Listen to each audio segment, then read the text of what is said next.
The wolfish cold grabbed him with a ferocious grip as soon as he breathed in the prickly air. The cold made his bones ache as if his body was being turned inside out, and yet he continued to run, obeying the simplest feeling that first arose on earth: fear. The fear of death drove him forward through the deep snow. Fear made him forget about his weakness, about his wounds, about the fact that his heart was about to burst in his chest. There was no time to think about what was happening around him. The world had become incredibly narrow, and yet he felt more alive than ever. What whistled past made the fugitive shrink, and then he felt a hive of bees sting him in one spot. Having received another wound on his leg, he could no longer run and collapsed into the stinging, prickly snow. The pursuer's voice could already be heard nearby. He was mocking the fugitive because the chase had been too pathetic. It would have been easier to die on the spot. The hunter was not alone, and he held a long, straight sword in his hand. He knew his prey and brazenly addressed him by name. If only he hadn't made that strange bet in the game that day, the boy thought. That's when everything must have gone wrong. A certain High Lord offered him an unusual way to complete the game, in exchange for the fulfillment of one wish. Never before had the player seen anyone in the game's veteran chat offer such a bet.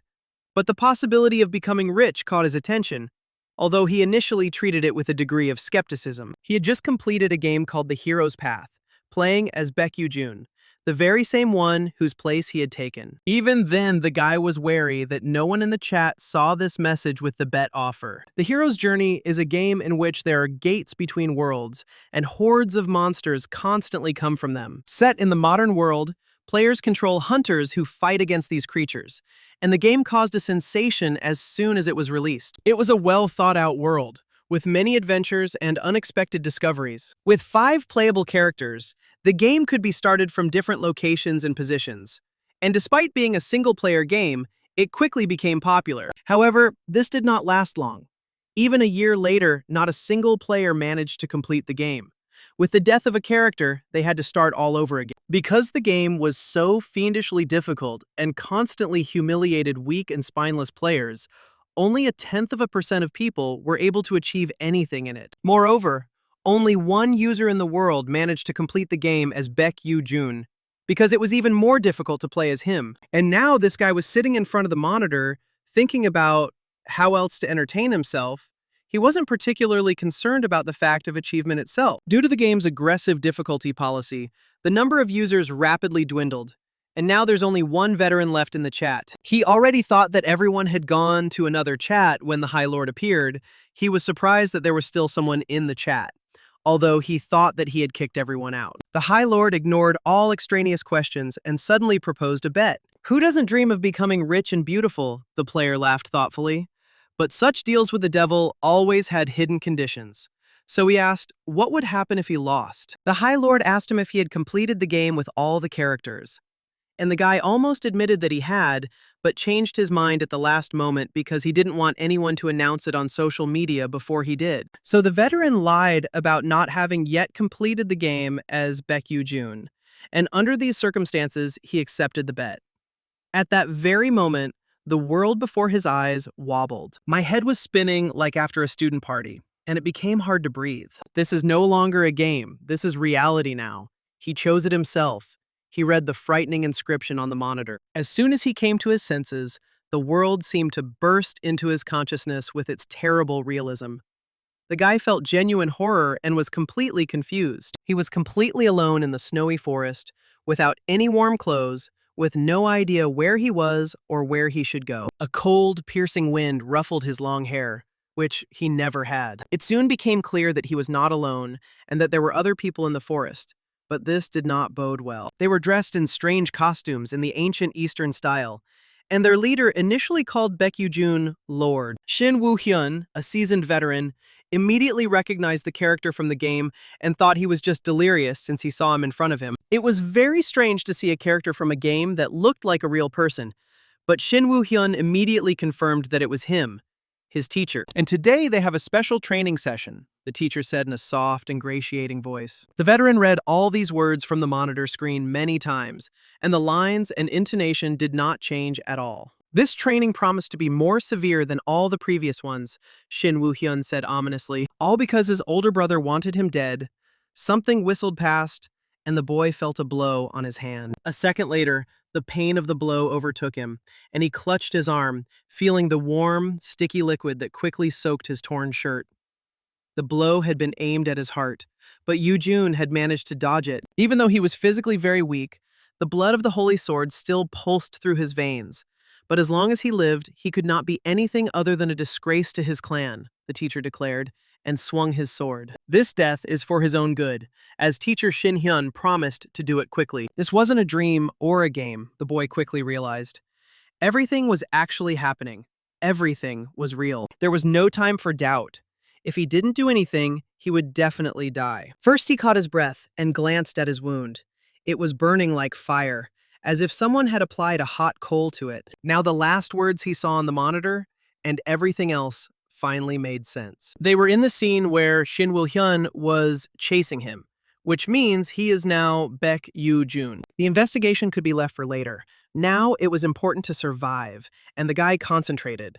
He had played this game many times, so he had a plan. More than once, he tried to play as this hero, accepting the challenge of the game. The plan was simple: run as fast as he could, which he did, not wanting to become easy prey. He ran until he felt like he was about to spit out his lungs, as if they were being torn apart by a steel brush. The enemies were much stronger and more resilient than Yu-jun, so they quickly caught up with him.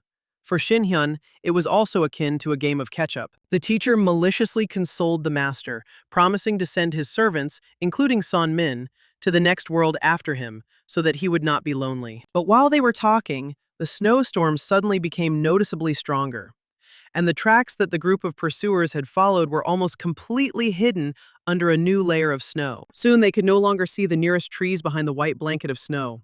But this was exactly what the boy was waiting for. He cursed filthily, mentioning Shin Hyun's mother, and sent him away. Before he could respond to this impudent insult, wolves jumped out into the clearing. Under the cover of a snowstorm, they crept up on the people unnoticed.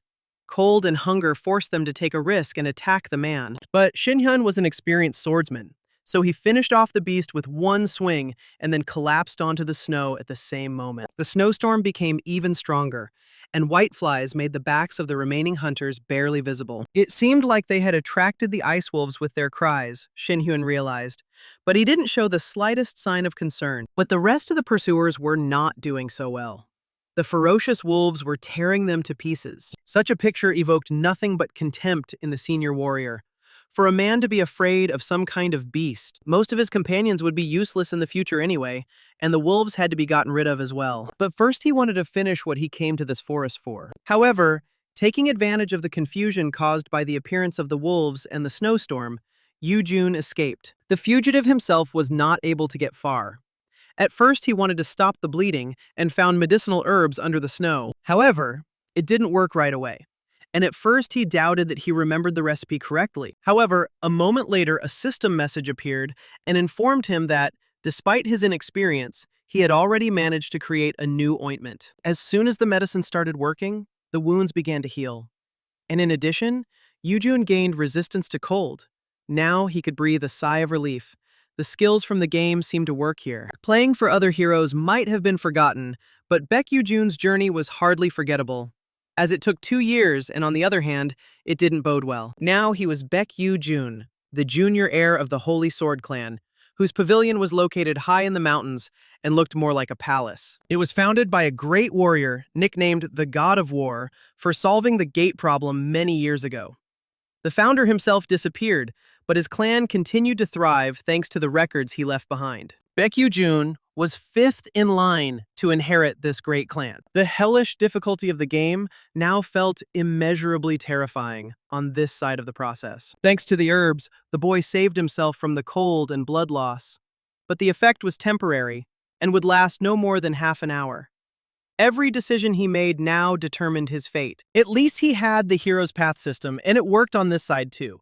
Currently, all his stats, strength, agility, stamina, and mana, were at the lowest rank of 6, with no innate talents or skills.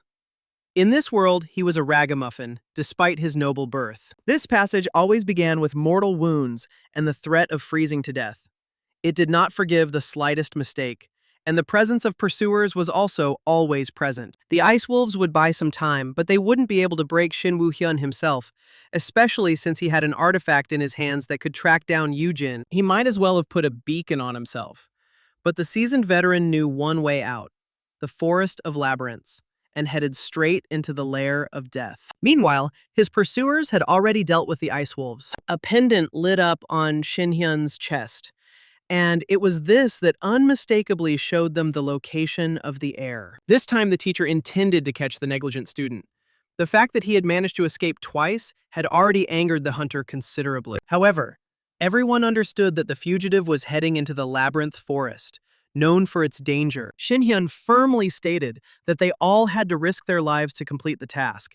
He was overconfident. In order to gain the position and recognition of Yu Tae-ran, he was willing to take this risk. The world of Hero's Path is little different from dozens of similar games.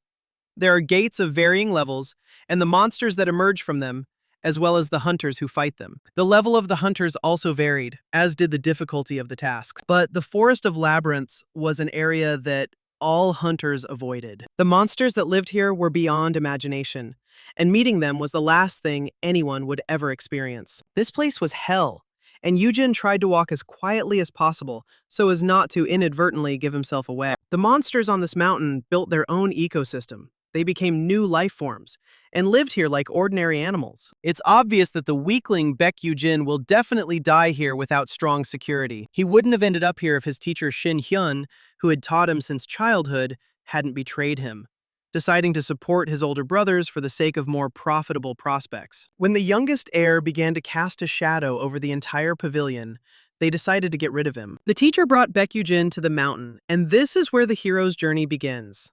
The player must survive these dangerous slopes, knowing nothing about its inhabitants. It would have been wise to simply return to the clan, under the protection of his servants, where public assassination is impossible. But instead, the player came to a remote place where he discovered a signpost stone in a clearing. It was a secret place on Mount Sorak that no one knew about, and the stone said that those who lack courage will perish. Those who do not have an icy composure and a broad outlook on the world must leave or perish. The warriors accompanying Shin Hyun became worried.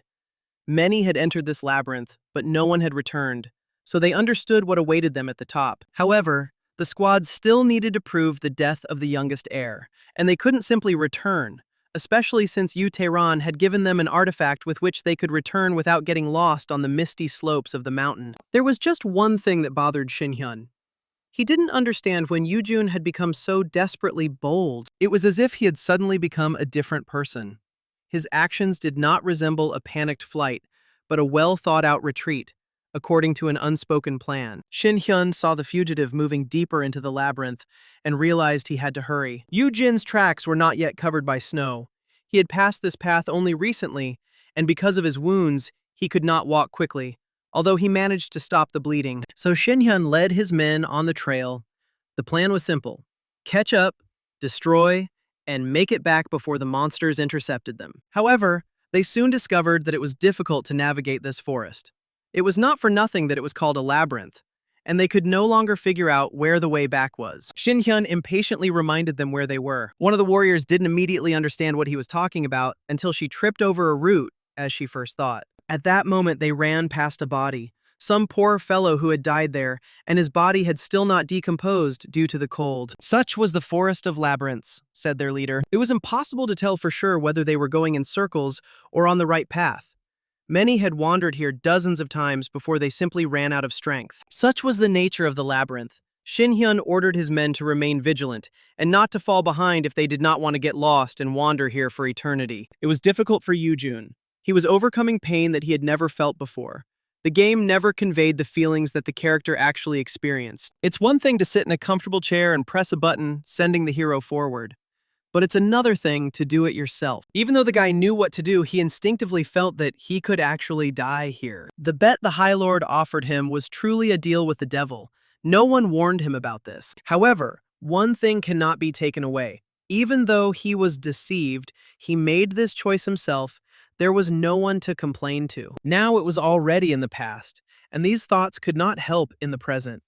Besides, the guy himself lied about not having yet completed the game for this character. So he trudged along at the limit of his strength and capabilities, stubbornly pushing himself forward through the deep snow. "Well, I found it," the guy said, and sighed with relief. The forest ended in a sharp, rocky cliff, which was the end of the labyrinth. When the guy first came to this place, he fell into despair because it was a dead end. The rocks were too steep and slippery to descend. He thought he wasted his time, but then he figured out the logic of this level. All that needed to be done now was to maintain utmost concentration. And when the guy turned around, he saw his pursuers behind him. He had slightly overtaken them, and now they were blocking the only visible path of retreat. Shin Hyun still looked smug and grinned evilly. He no longer addressed Yujin as Sir. All his resistance turned out to be pointless. After a long run, the student still wandered towards the abyss, Shin Hyun said. The boy already knew the answer, but still asked the teacher when he became Yu Taedan's dog and why he did it. Shin Hyun chuckled again, amused that Yujin had only just realized the obvious. Yu Taedan's strength matched that of the Holy Sword clan, so he had a better chance of becoming the leader, and so Shin Hyun chose his side. It was the winner's choice. This exchange of lines served as another test for the player. Now he was convinced that everything was going exactly according to the script. Once everything became clear, there was no more time to waste, and Yujin took a step towards the abyss. But before he could move, his legs gave out, and the snow beneath him turned red. Because of the cold, he didn't feel how the wounds opened up again. What was more terrible now was not even the cold, but the loss of blood, he realized with horror. Shin Hyun snorted again in disdain. He didn't want Yujin to die before he was dealt the final blow. He spoke again of some imaginary mercy, a quick and painless death, and his sword filled with a blue aura. Yujin thanked him for such kindness and stood up again. "The artifact on his neck is disposable," the guy suddenly said, which stunned his pursuer. Now they had switched places, and Yujin was mocking his enemy, because he had lured him into a forest from which there was no exit. In a rage, Shin Hyun released a wave of chi that quickly cut through the space between them, but the blow whistled past, leaving only a glancing wound. So Yujin took an eagle's leap of faith. He took one last look at the bright sun that blinded his eyes and turned into the darkness. "No one could survive a fall from such a height," said one of Shin Hyun's warriors. Because of this, they lost the opportunity to prove the target's death, and it was unknown whether Yu Taedan would believe them. But now they had to return in any case. However, when Shin Hyun looked at the medallion with the pattern that showed the way, it did not show the necessary signs of work. An uneasy feeling twisted like an octopus in the traitor teacher's stomach, and then he realized that perhaps Yujin was telling the truth. At that very moment, local monsters emerged from the dense forest to feast on the lost travelers. Meanwhile, Yujin did not die as they thought. His fall activated the magic hidden in the narrow rift, and at that very moment he reached the day, remaining completely unharmed. Due to his severe injuries, Yujin could barely move when an artifact, a manuscript sparkling with light and warmth, appeared before him. With his last strength, the guy reached out to her and fell, thinking that he had to recover as quickly as possible. Through the veil of weakness, he saw the system's message. The Book of the God of War recognized as worthy. Only a person with zero talent, just like Yujin himself, could use it. So an unknown force lifted him from the ground when it entered his body. Then, through the blood of the God of War sleeping within him, an awakening occurred, and the entire cave was illuminated with a bright light. The Holy Sword who wrote this book knew that one day a descendant would find it, and during his life he tried to preserve all martial arts techniques in books. Even after his death, this manuscript continued to collect information about new martial arts that were appearing in the world. The ancestor asked to use them for good, peace, friendship, chewing gum, and Yujin, with a freshened face, sincerely promised that he would bring only justice and goodness to the world, and that all his actions would be honest, because he himself decided so. Now that he's received a rich inheritance and you thought there was another path to success, don't think again. The young man has mastered a heavenly physique, which automatically improves thanks to his unique characteristics. All characteristics immediately increase to the third level. Only the heavenly physique, which became a special feature, immediately had the highest rank. Yujin quickly recovered from his wounds. All the main character's cheat magic worked perfectly. There were no normal levels in the hero's journey. Instead, you could increase your strength through hard work, if you know what I mean. And that's no easy task, because grinding is the most boring gameplay in the world. Yujin's path was the most difficult in the game, and everyone knew about its extreme cruelty. But with the main character's cheats, it was all quite passable. It was for this book that the guy took the risk, because such bonuses justified everything and made the passage significantly easier. First, it was necessary to master the heavenly physique, its main feature, which actually increased the speed of learning techniques and reaction speed, as well as power. Not only could you level up quickly with this cheat, but it also allowed you to gain new skills. As if these cheats weren't enough, the Holy Sword Book could give him unique skills that no one else could possess, and they could also come up with a win button in the game. This unique ability is extremely powerful, the guy thought. Any skill that existed in the game could be learned, and this applied not only to martial arts. Cleave mountains, rip out soup, defeat everyone with one blow. Cheats conquer everything except boredom and baldness, as we know. Unfortunately, it was impossible to learn magic or alchemy, but there were other ways to get around these restrictions. The first thing the guy decided to do was distribute the points he received from the system. There was no point in acquiring sword techniques now, as it wouldn't give him any significant advantages. But the movement technique was very useful. If you can't win, you can always just run away from a strong opponent. This skill is good both in combat and in avoiding it. Besides, the Book of the God of War strengthened the skill itself, and the guy could do some interesting things. After this, he had to choose one of 3 proposed tasks, although they all had vague and disgusting names. The guy chose what was called "Forgive me, Great Ancestor, let me be a bandit just today," after which a secret passage in the rock opened. This quest opened up a labyrinth-like path, and if you found the exit, early stage rewards would await you at the end. Essentially, this is a reward for finding the tomb of the God of War. After that, everything was simple. Meanwhile, Shin Hyun's squad wasn't doing very well. In fact, they had no business at all, because the terrible monsters had killed everyone. Only Shin Hyun himself remained, hiding in a tree and lurking there like a sparrow. Only from behind was a treacherous whisper of a forked tongue heard, and in a moment, it was all over. But everything was going well for Yujin, and he laid out various mushroom roots in front of him. Now he had all the ingredients he needed, the guy thought, looking at this goodness. Sun root, fire spirit root, and even fire ginseng. After this, he was probably in for an exciting trip to the toilet. All that remains is to open the chest and complete the task. Inside, there were also all sorts of things, a root and some kind of bag. The guy completed the task and received another reward. It seems the whole difficulty of the game was in finding a hidden Easter egg at the initial stage. As soon as the chest was opened, all the items were moved into a bag that replaced the inventory. The hero grinned. He thought he got everything fairly. Hundreds of wuxia novels began exactly the same way. Having put on a black cloak with a dragon on it, he was ready to go back home. This thing also had its own interesting properties, but there is no desire to list all this fraud. The territory of the Holy Sword clan was limited by patrols, where sentries lived who watched the passages even in winter. The guards themselves were amusing themselves out of boredom and hardly paid any attention to the road. So discipline in the clan was questionable. And now the security guard was playing a video game that somehow ended up in the ancient world and didn't notice that someone was standing at the window. At first, he was surprised and scared, but then he recognized the face of Mr. Yujun, who demanded that his servant Sung Min be brought to him, after which he lost consciousness. His sleep had been going on for 5 days now, and he had frightened all the servants. But the doctor asked them to be patient and wait. His name was Jun Won, and he was the balding doctor of the entire clan. He immediately realized that the reason was not in the heir's wounds. Sun Min was surprised. He asked what else could be keeping his master awake. It was difficult to understand what was happening because the young gentleman had no injuries on his body, although his clothes were stained with blood, and he himself looked as if he had become even healthier than before. Perhaps he was having a nightmare, because when the boy woke up and jumped up abruptly, he screamed in horror. The doctor and the servant were glad to see that he had finally woken up. However, the guy did not immediately understand where he had ended up, although the characters' faces seemed familiar to him. He had so hoped to wake up in his own reality, but now it felt like a dream within a dream. As if wanting to check this, he opened the shutters and looked out the window. On the pavilion's platform, warriors were training, and above everything, the pagoda of the main master towered.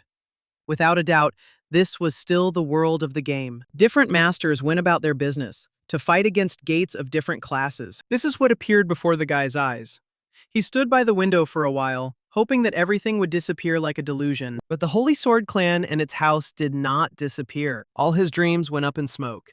And he realized that he would have to get out of this abyss on his own. Realizing that he hadn't dreamed it, the guy became despondent and hung his head. Yujin admitted that he had a headache, and the doctor agreed to bring medicine, and Sung Min went to get food. But before that, the master wanted to ask for something else and detained the servant. He needed to find out what day it was, since he had slept for 5.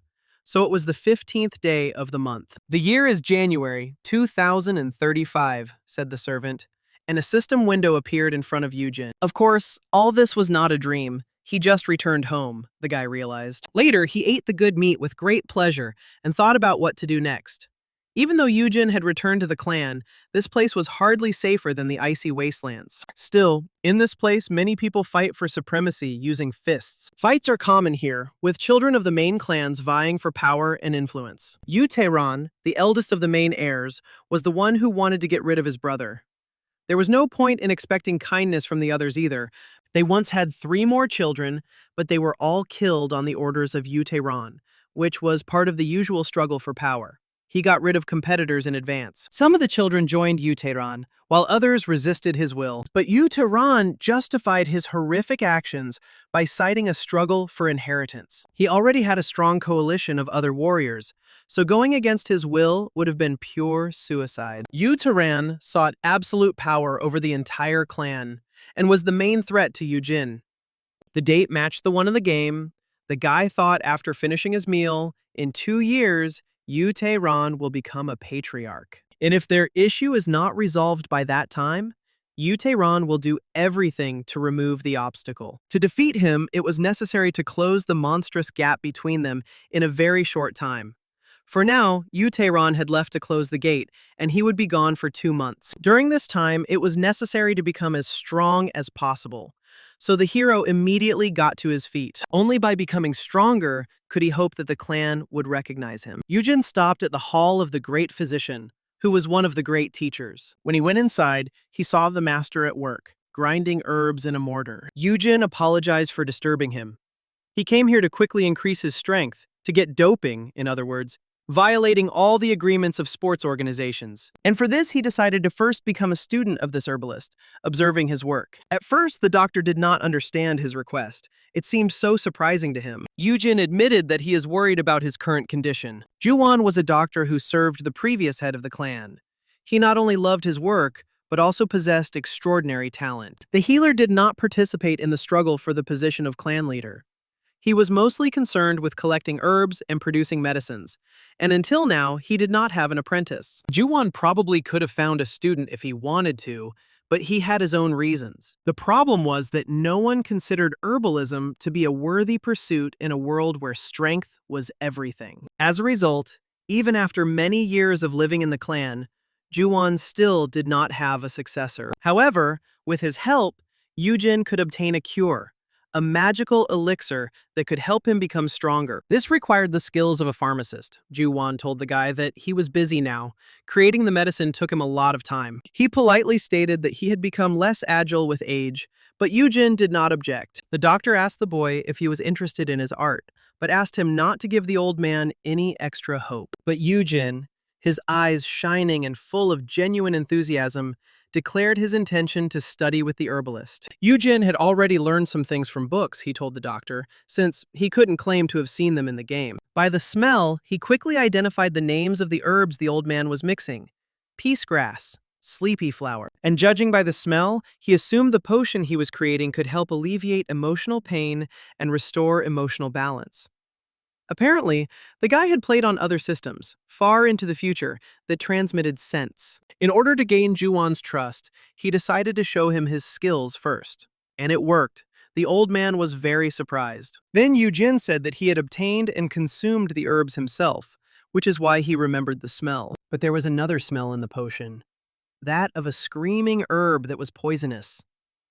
Upon hearing this, the master was amazed and agreed with the guy. And he explained that if you burn these herbs and then remove the poison, they help restore energy. For the first time, he looked at the young master with a different gaze, realizing that the talent did not belong to martial arts at all. But at least he can save people, Juwon thought regretfully. The problem was that the young master was the heir to the Holy Sword clan. Yujin had previously told the master how he had fallen into this predicament. According to his version, he had gone for a walk in the forest, gotten lost, and been attacked by monsters. It is obvious that Juwon, who remained neutral, did not even suspect that an attempt had been made on the heir's life. Thanks to this incident, Yujin understood the meaning of medicinal herbs. But the boy immediately complained that he would not be able to study them properly. The trick worked, and Juwon offered to become his student, something he himself really wanted. Then the guy pretended that he hadn't thought about it at all and was genuinely surprised. He did not immediately agree, expressing concern to the doctor, but the doctor said that he was completely free to do so. For the sake of teaching the young master, he was even ready to put aside his personal affairs and experiments. Of course, it would be too late to teach him from the very beginning. And first, Juwon wanted to understand how much his first student knew. Their conversation took the right direction and brought a lot of pleasure and benefit to both of them. Now the system had credited him for his apprenticeship with the healer, and the boy had to demonstrate more skills to gain specialized knowledge. It was something of a test, and Yujin expected to master the skill of preparing oriental medicines in just a few visits. He'd done it hundreds of times in the game, so he was familiar with the basic principles. At least the doctor could be trusted since he was not at all interested in power. Besides this, Sonmin was also indebted to the doctor for healing his family. But the boy himself had no talent for martial arts, so he remained an ordinary servant. These people could be relied upon to never betray him, and that was enough. Yujin then began to think about how to spend his skill points, given as a reward, to get rid of his bony body. The system suggested that he run for 5 hours. Without a doubt, suffering awaited him in the future. He had to pay for his incredible luck. Sunmin was surprised when he heard from his master about training. But Yujin wasn't joking. He actually changed his shoes to ones comfortable for running and told the servant to stay at home. This was quite unexpected because he had not shown any interest in hard training before. But Baek-Yujin held on to the memories of his past humiliations. His first self. The Holy Sword Clan is a beast kingdom where the strongest survive, and even if you are a noble heir, you are not exempt from this logic. In fact, you are forced to follow it more than others. Ever since childhood, Yujin was too kind. Not only did he not have strength or talent for martial arts, but he was also a weakling by nature. That's why, from childhood, they looked at him as a piece of trash, and were even more surprised when they noticed the guy on the training ground. Even the newcomers didn't perceive him as a serious fighter and mocked him. Their current attitude was a consequence of the stereotype that had formed around Yujin. If he were the elder, he would have renounced such a negligent heir himself, so as not to cast a shadow on the entire clan. Yujin would have lived an ordinary life, enjoying books somewhere in the wilderness. Thanks to his knowledge as a player, he was able to use the Qigong technique, which made the body lighter while running, and as he thought, it worked. However, running for 5 hours using this technique turned out to be not such an easy task. Even with the bonuses from the system, Yujin's body wasn't impressive in terms of endurance, and his strength was about the same as a sparrow's. But soon, on his last breath, Yujin finally completed his training and took the first step to shed his bony body, earning 50 points. He suffered from dehydration and could barely feel his legs. They were numb from pain and fatigue. However, the result was better than expected. In just one run, he significantly improved his basic performance indicators. Everyone should be like that in life. Then someone made a disdainful comment about his smell, and Yujin's face immediately darkened. Some large-looking clan acolyte had clearly come to mock him, considering this area his own. His name was Yu Kang-ho, and he was Yujin's brother, which meant he was also the heir to the clan. Tall, strong, with a pretty face, the worst brother in the world. His appearance came at a very inopportune time, as Yujin simply wanted to leave. Kang-ho stated that the stench was preventing everyone else from training. This part was also going according to the script, so Yujin expected something like this. He greeted his brother with feigned politeness, as if he hadn't just been insulted. He hadn't appeared on the set for a long time, so Kang-ho couldn't miss such an opportunity to make fun of him. "And why does he need training?" his brother asked mockingly, while Yujin was thinking about what to answer. "No matter how much a weakling trains, he will remain a weakling," Kang-ho declared, behaving like the last arrogant snob. The third son of the Holy Sky Clan, He was a notorious scoundrel, and many rumors circulated about his antics. He spends the clan's funds as he pleases, drinks a lot of illegal drinks, and generally leads an unsportsmanlike lifestyle. As soon as he steps outside the clan's doors, he immediately gets into some kind of trouble. Yujin stuck to his legend and said evasively that he had recently been attacked by a monster, and that was why he had decided to take up training. All because he didn't want to become easy prey in the next res. The brother said that all this was a waste of time and offered to turn to him for help if needed. Despite such a generous offer, as he passed by Yujin, he gave him a very noticeable kick in the face with his knee. Kang Ho chuckled, making it clear that all this was not a coincidence, calling on him to contact him at any time. And it became clear what kind of lessons these would be, and the role of a punching bag. Having sufficiently confirmed his inflated self-esteem, Kang Ho and his friends left, and Yujin promised himself that from that moment on, his brother was dead to him. I really wanted to answer that way, but I didn't have enough strength for that. The guy wiped the red juice running down his face. Now was not the time to make a statement. First, you need to become stronger, he repeated for the 5th time in this story. What is strength, brother? Yujin had been doing the 2nd stage strength training all night, and now he was studying the treatise. Now he had quite a lot of points that could be invested somewhere. But for the most important skills, he needed to save up a little more. So tomorrow, he was already expecting the right build. He planned to steal this skill from Yoon Song-ha, a first-rank hunter, displaying attributes. The skill itself was inexpensive in terms of points, despite being a rank 1, but it was very mana-hungry when used, but the guy planned to cover this weakness with 1,000-year-old ginseng. On the other hand, there were also triple fist and 5th leg techniques, but they were inferior in power to the skill. Having finished thinking, the guy closed the book.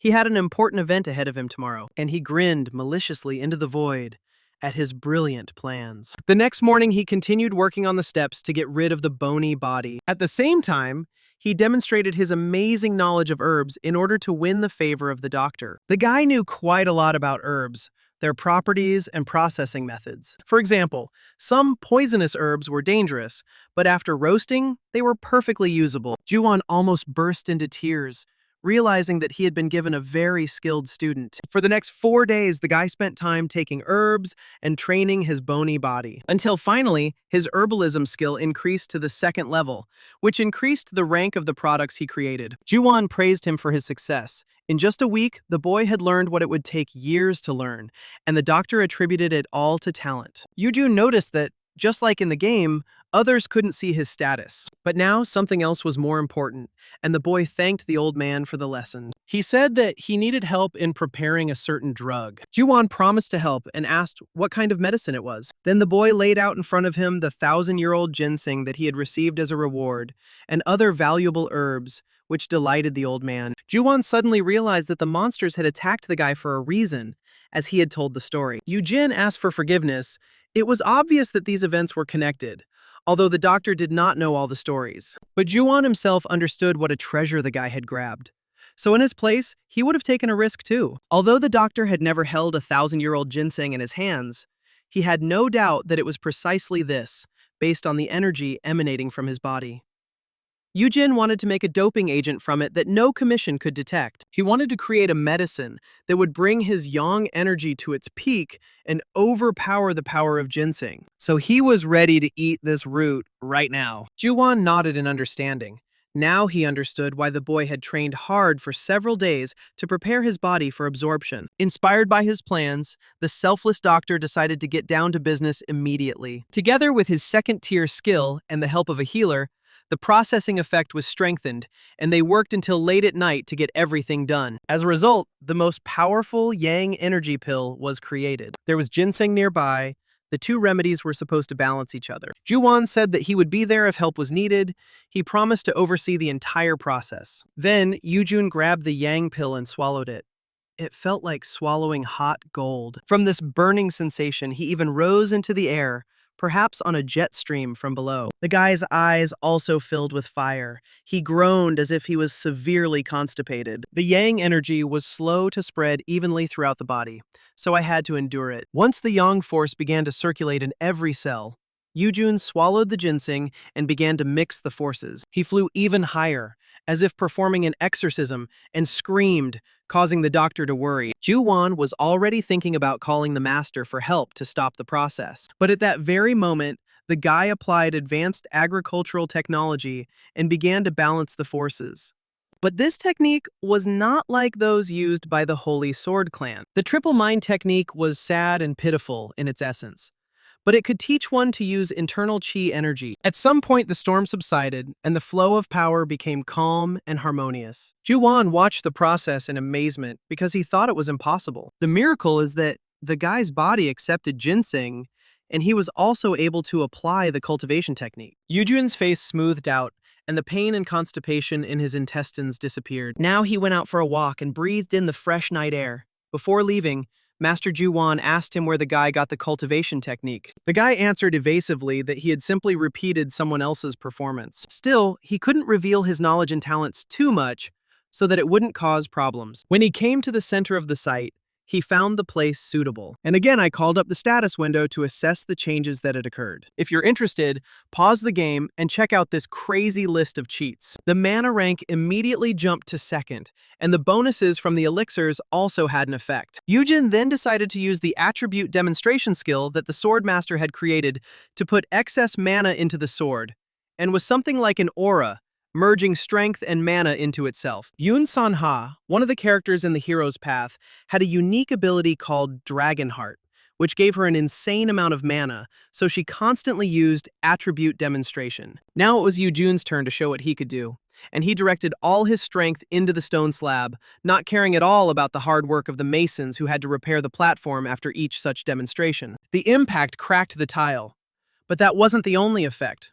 The entire area within the impact radius was covered in ice. But even one such blow squeezed all the strength out of Yujun. So for now, his leveling up didn't look impressive. However, he didn't expect much from himself. Yoon Sang-ha could use this skill constantly because of the dragon's heart. Yujun used it by eating ginseng root. When he rose to his feet, he thought Sang-ha was somewhere in the United States. And I decided that it would be great to meet her somewhere in America. In the morning, Sung-min served the master breakfast. He hadn't slept much lately because Yujin had started waking up early. After leaving the bedroom, the guy asked what the clan was doing today. On Sundays, everyone usually did training since it was a day off. As usual, Sung-min declined the offer to join, since the last time he attended a general training session was when he was a child. But the guy suddenly stunned him by saying that he would definitely go this time. "It's a clan member's duty," he said with a smile on his face. This change was extremely striking because as a child, Yujun declared that he never wanted to watch brutal fights again, which enraged the clan leader. But Yujun told them not to argue with him. They only had an hour left to prepare. At the appointed time, accompanied by a servant, he appeared on the site. Noticing him, the other students immediately began to whisper, not hiding their ridicule. In keeping with clan tradition, new students study together every morning, and combat instructors were watching their training. These were ordinary troop reviews, but Yujin considered them useless. The clan leader was also present, but Yujin looked at him very cautiously.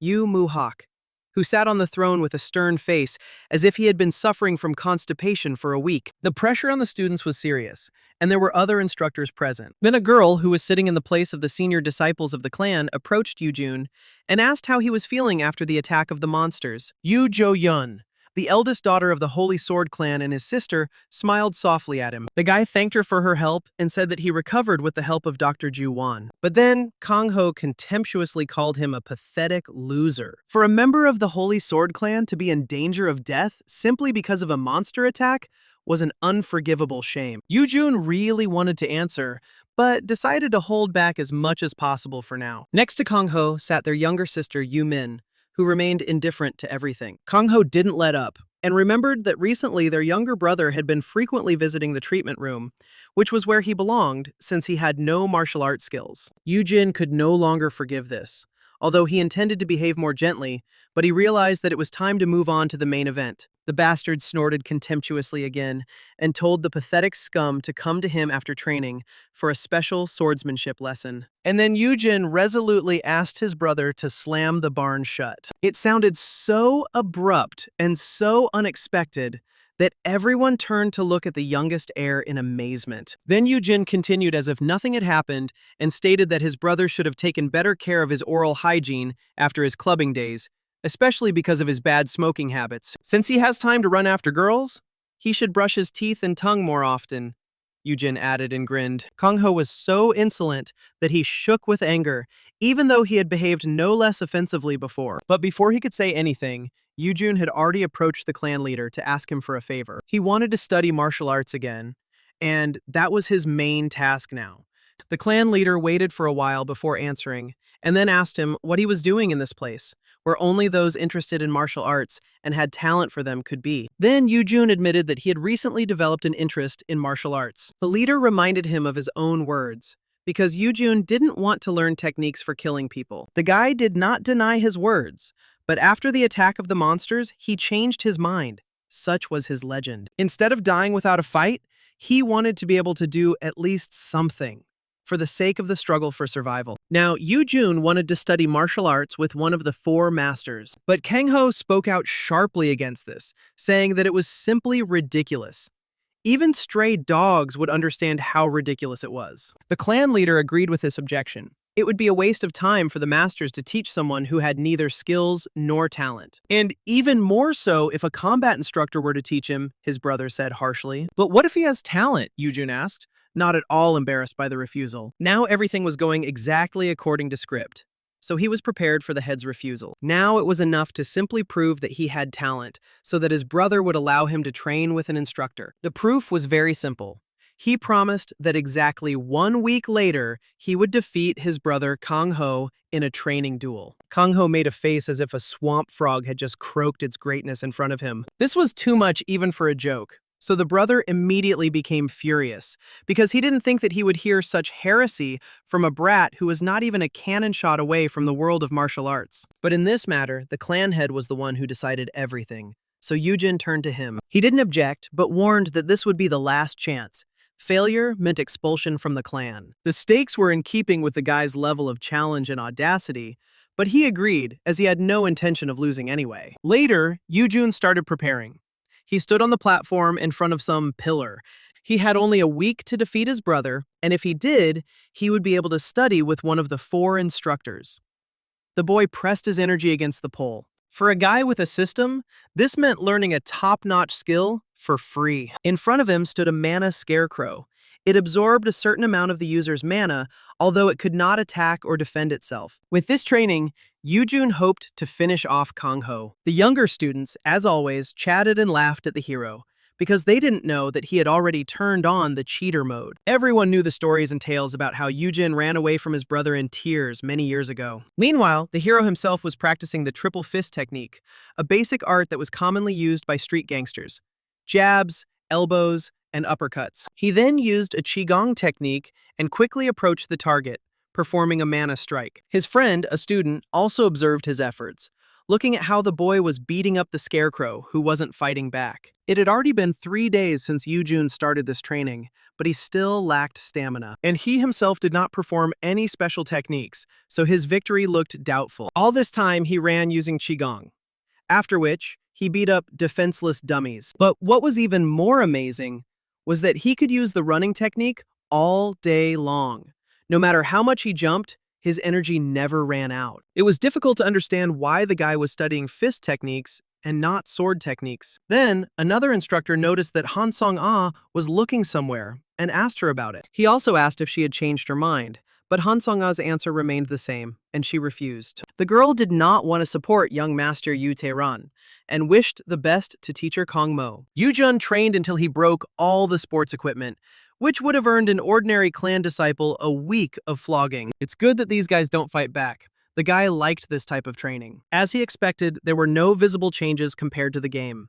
Ginseng gave him the energy he needed. Then someone approached him so quietly that the guy did not hear it and addressed him. He knew this character, Han Song-ah, handed him a handkerchief and asked him how he was feeling. The clan was a rather strict, hierarchical society, like a pyramid. The senior teacher and other instructors placed their bets on one of the heirs, and thus competed with each other for power and influence. Obviously, the more support you have, the more advantages you have, so a real power struggle full of intrigue unfolds here. However, some professionals in their field preferred to remain neutral and just do their jobs, and Han Song-ah was one of them. In fact, she was interested in how he thought he would deal with Kong Ho, since he had been trained by the senior teacher for a long time, so the upcoming fight could also affect his authority. But the guy didn't care. Although he understood Han Sung-a's skepticism, from her point of view, he would still lose. The girl tried to justify herself that Yoo-jun didn't object.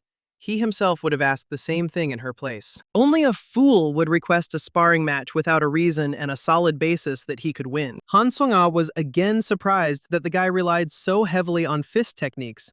She asked out of pure curiosity about martial arts. Ironically, most of the members of the Holy Sword clan showed no interest in the sword, but Han Sung-a was different. She was interested in different approaches to becoming stronger.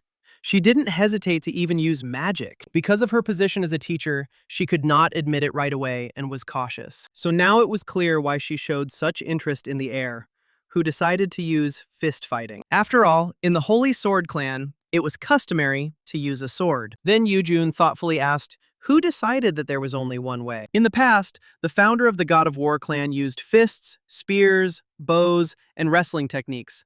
Stopping at the sword would be limiting himself. Han Sung-a didn't know what to say right away. And then the guy declared that he had no intention of adhering to stupid restrictions and wanted to use everything that would help him become stronger. Well, you get the idea. Few knew the reasons why the God of War retained knowledge only about the sword. And he also never appeared in person in the game. Han Sung-a nodded in acceptance of this answer.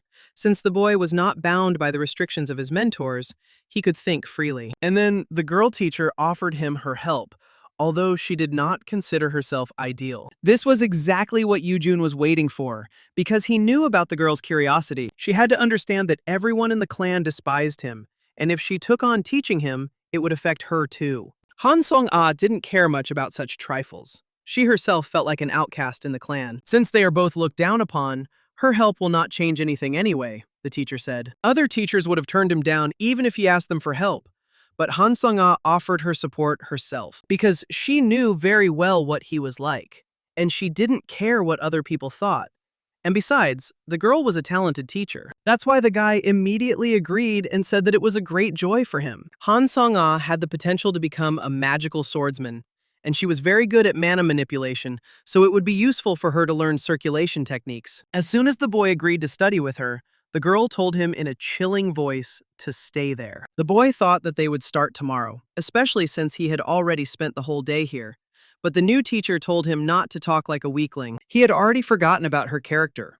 The girl sternly asked him how he was going to defeat a dangerous opponent with such an attitude. During her training, the sweet girl became a completely different person. In the morning, the training that lasted until midnight continued. Han Sung-a began teaching him a slightly modified clan technique.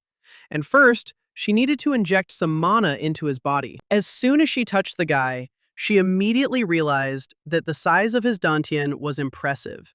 And it became clear how he was able to run for so long with the Qigong technique. Moreover, she felt how well balanced the energy was in his body, as if it was given to him by the heavens. Concentrating, Yoo-jun quickly understood how to control energy using her method. As usual, it took many hours and combat experience to fully master this technique, while the young master had stayed away from martial arts all his life. The size of the dantian was also innate, as was the set of characteristics.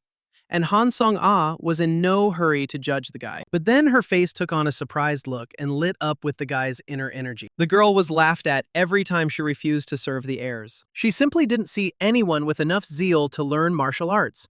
Everyone only wanted to strengthen their power. However, what she saw in Yoo-jun made her change her mind. Not all heirs were like this. The guy's technique was perfect. Having seen her only once, he reproduced everything exactly.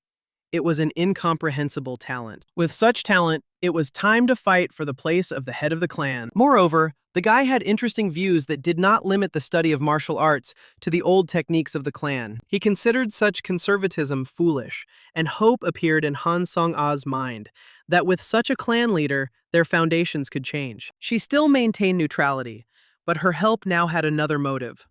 The guy still had a long way to go. In the meantime, he lay on the bed and smiled contentedly at his status. Since he had once again received a free skill, this was a great excuse to laze around. From the very beginning, the entire training was needed to attract the attention of instructor Han Sung-a. The guy specifically talked about topics that interested her, and he was absolutely sure that she would appreciate his great talent. Once all the conditions were met, Han Sung-ah imparted two skills to him. One of them being the mind-soaring technique. It increased the amount of accumulated mana, which is never a bad thing, in the game, even if all the conditions for this girl's interest were met. Without talent, she would never approach him. However, in this incarnation, he has the divine cheats of the god of war, and no one would pass by such a genius. This is how the heir spent his time alone, reveling in his exceptionalism. There was only one day left until that sparring match, but the students looked with concern at the guy who seemed to have decided to exhaust himself before the fight. Under the new teacher's instructions, he was constantly running, and she didn't give him any slack. Everyone noticed that Yoojun was really trying and not slacking off like before. What surprised them even more was that Han Sung-ah had never been such a strict teacher before. Closer to sunset, she told the guy to get a good rest. What they had done should be enough for tomorrow's fight. With dark circles under his eyes, the boy thanked her for her help. Han Sung-ah was surprised that he had gone through all the training these days without a single complaint, and the guy said that it was all thanks to his inspiration. He couldn't have done it on his own. So Yoojun asked her to continue to guide him in order to better understand the mind and qigong techniques that had been passed on to him recently. But did he really have to work on that much, Han Sung-ah wondered? After all, the first time she showed him the mind technique, he repeated it exactly. Despite this, the guy claimed that he had no talent. Their training was interrupted by a noise. Kang Ho, apparently tired of waiting for the appointed time, entered the door, knocking hard enough to knock it off its hinges. Apparently, no one in this clan respected the work of ordinary workers. He was terribly angry at Yoojun and cursed him filthily. Before he was hit, Yoojun asked the teacher not to interfere. Kang Ho grabbed his brother by the shirt and began to shake him, asking why he was making fun of him. The guy pretended that he didn't understand at all what they were talking about. It turns out that all this time, Kang Ho was waiting for his brother to simply refuse sparring and tell his father about it himself. Obviously, because he wouldn't be able to defeat him, defeating his brother wouldn't give Kang Ho anything, since everyone already considered him weak. Then Yoojin grabbed his brother's hand, moved it aside, and asked him not to be so nervous. He spoke quite calmly and asked his brother if he was afraid of losing. Since their father had approved this fight, neither of them could refuse it, he declared, not letting go of Kang Ho's hand. That strange, pained expression was once again imprinted on the brother's stupid face, as if he, like his father, suffered from chronic constipation. But in the end, Kang Ho laughed and wished the younger one goodbye. Now he had no doubt about what he had to do with him. The next day, the instructors had already gathered at the pagoda to watch the fight. Even the sisters came to watch the brothers' squabbles. Kang Ho arrived early and was already warming up. He couldn't wait to smear the younger one against the wall. Father was also not there yet. The main teachers of the clan stood next to his place. They all supported Yu Taedan, so they didn't care much about this fight, but clan traditions obliged them to come here. The one Yu Jo-yun wanted to recruit was instructor Ja Yun.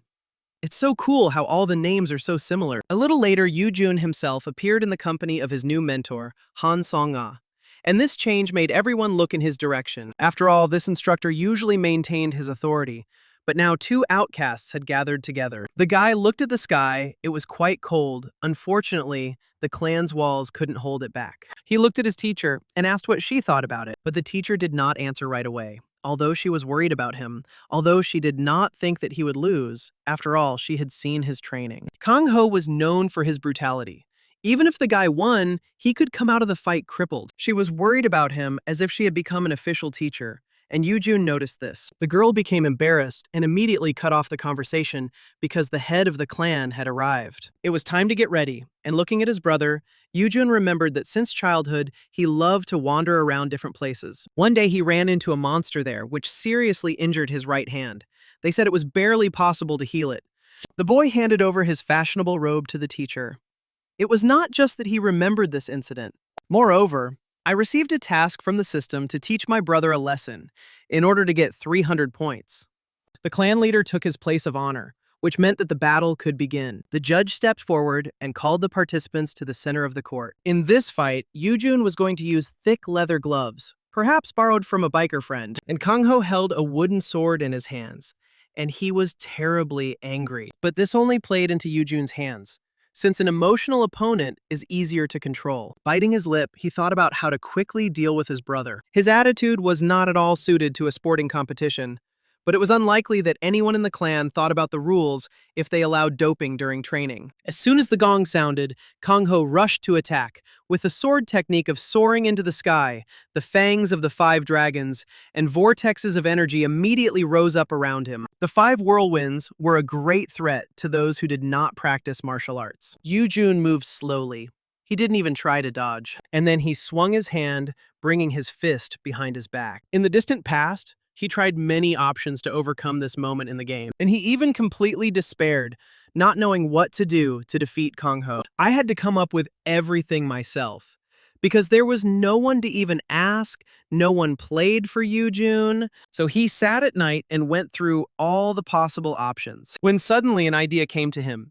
It was mean, but it could work. The game had a fun mechanic, combining skills. Before the fight, the boy went to bed late, although Sungmin told him to rest. They wished each other good night, and the servant left. Yu-jun himself began to combine his skills, wondering where to start. The first of them, the skill of Earth Explosion and Tyler's Pain, caused a hail of fragments that flew towards the enemy. Kang Ho laughed at the skill, calling it stupid, but was immediately hit by a shard. But the shard was also given the attribute Demonstration skill, so it became covered in ice and sharper than her. And many more such projectiles flew, which forced Kang Ho to go on the defensive and cover himself with his hands. But taking a blow to his face wasn't his best idea. So Yu-jun used the strike skill on him, a jumping kick. As soon as he intercepted the hand in which his brother held the sword, his defeat was already predetermined. Yu-jun took advantage of Kang Ho's old injury and struck him in the elbow area, after which the brother fell to his knees, amazed at the difference in their strength. But he was not yet in complete despair. So Kang Ho tried to attack again. However, this attempt failed because Yu-jun managed to jump to the side using a qigong technique. Now he recalled his brother's words about how fighting him was a disgrace, even though it could have ended in complete defeat.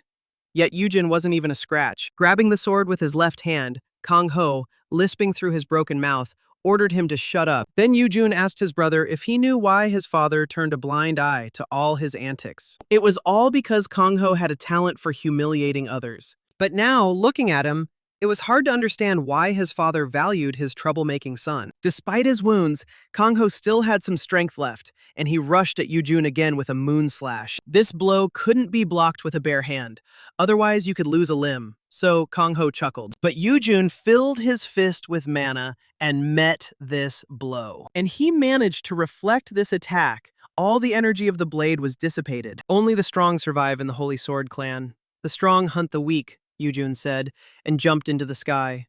Now he combined the demonstration of attributes and the strike, once again destroying the site by flattening his brother on it in a thin layer. After Kang Ho went off to count moles, the system reported that the task was completed and gave him another 300 cheat points. As the strong man, Yu-jun declared that all of his brother's finances, house, and property would now be transferred under his control. Mentor Jia-yeon appreciated the boy's rapid growth, as he mastered the enhanced energy of attributes in just 1 week without any guidance. Although she was immediately objected that Han Song-ah helped the guy, she taught him qigong techniques and qi circulation. This means that no one taught him about fists and increased energy, although it sounded incredible. Only a genius could do something like this.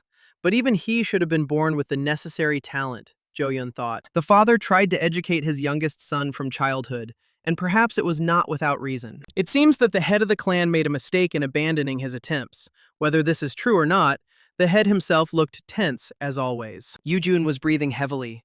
He had used up all his mana in this fight, and everything could have ended differently. But Han Song-ah praised him for his excellent performance. She actually thought that the guy would at least lose an arm. It was clear from her expression that if he were to ask her to officially follow him now, she would definitely agree. If it were a game, Yu-jun would take the risk, but the teacher would soon become his official mentor anyway. So he decided not to rush things. Then a servant called him and said that the head of the clan wanted to see him. Apparently, his father offered him to choose an instructor, and the boy said that he would come as soon as he changed. He looked at his brother, who was carried away on a stretcher to the Dr. Ju-won. Now the bully brother's reputation will be ruined, because he was defeated by the weakest heir, and he will be able to take more from him. The clan leader's hall was more reminiscent of an imperial throne room. The boss himself sat on it with his usual stern look, because he couldn't even leave his workplace for a good reason. He had to maintain his reputation. As Yoo-jun thought, his father immediately started by saying that his son wanted to learn martial arts. Only those gifted with talent have the right to study with the pillars of their clan, the leader said. The question was whether he had talent, although the concept itself is quite vague. Yoo-jun was surprised because he thought that he had already proven everything, and the answer was obvious. These words could be considered insolence, so the maid even gasped in horror. But the father appreciated this manifestation of the warrior spirit and acknowledged it. However, he immediately added that not all teachers could teach him. If the senior teacher refuses to accept him, the boy must understand this, because the pillars cannot be under the control of successors. From the very beginning, Yoo-jun knew that he could only choose one of them. Those pillars who had already chosen whom to support in the War of Successors were immediately eliminated, because they were unlikely to accept him as a disciple. To activate the next event, he only had one choice, and that was Ja-yeon. The stern instructor looked at him carefully and did not answer at first. Ja-yeon was the most experienced of the instructors and had served Yumu-hak for many years, conducting a lot of research to develop the clan's swordsmanship. Instead of the heirs fighting for power, she prefers to train young talents, putting all her efforts into perfecting the art of the sword. And among her students, some managed to become combat instructors, such as Han Song-ae. Without a doubt, this woman had the most influence in the clan when it came to her contribution to the development of fencing and the life of the clan. The head immediately asked the instructor what she thought about this.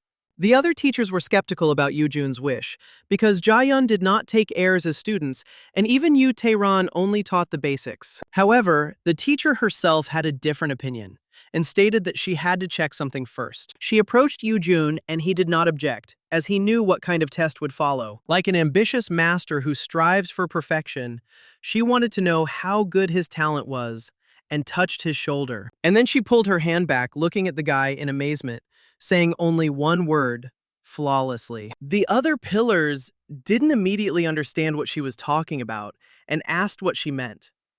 Her physique and inner strength were impeccable, Ja-yeon repeated. This surprised the teachers, although the eldest of them maintained a feigned indifference. Then the clan head asked her again what she intended to do. Ja-yeon recalled that she had refused all the heirs because she did not want to interfere in the clan's struggle in politics, and the leader respected this decision. However, this time she was ready to go against her principles and agreed to accept the boy as a student. Once the instructor was chosen, the clan leader told everyone except her to leave. But before that, Yoo-jun wanted something else. He had one more request for his father, which he dared to express. The boy wanted to get permission from the clan leader to use the treasury. All the instructors looked closely at the young man, because all his older brothers and sisters had been quite free with the clan's money. However, Yoo-jun was like a disabled child, receiving just enough support to keep from starving to death. If he is now allowed to use the treasury, it means he will be recognized as a full-fledged heir. Yoo-jun used to get by without money. The main thing for him was that no one bothered him. But now, everything has changed. There are too many requests for where to spend money. The father did not object and ordered that all the money be given to Kang-ho, the winner, thus saving him a significant portion of the funds. He forbade Kang-ho from using the treasury until he learned his lesson, but his son still squandered all the money. When the maid protested that this was too cruel, the clan leader gave her a fierce look, so she immediately turned pale and lost the power of speech. She had to be given credit for such loyalty to her master, and perhaps his servants were also accustomed to enjoying Kang-ho's privileges. The clan leader sternly reminded everyone that Kang-ho had long neglected training and lived an idle life. He certainly had talent, which is why he was allowed to behave as he pleased. But after losing the fight so soundly, there was nothing left in which Kang-ho could be better than his younger brother, the leader declared. This is a clan of the strong. No place for weaklings, he added, and with that, the discussion ended. Already at sunset, the clan leader met with Ja-yeon again and asked her about the condition of the youngest heir. She didn't immediately find what to answer.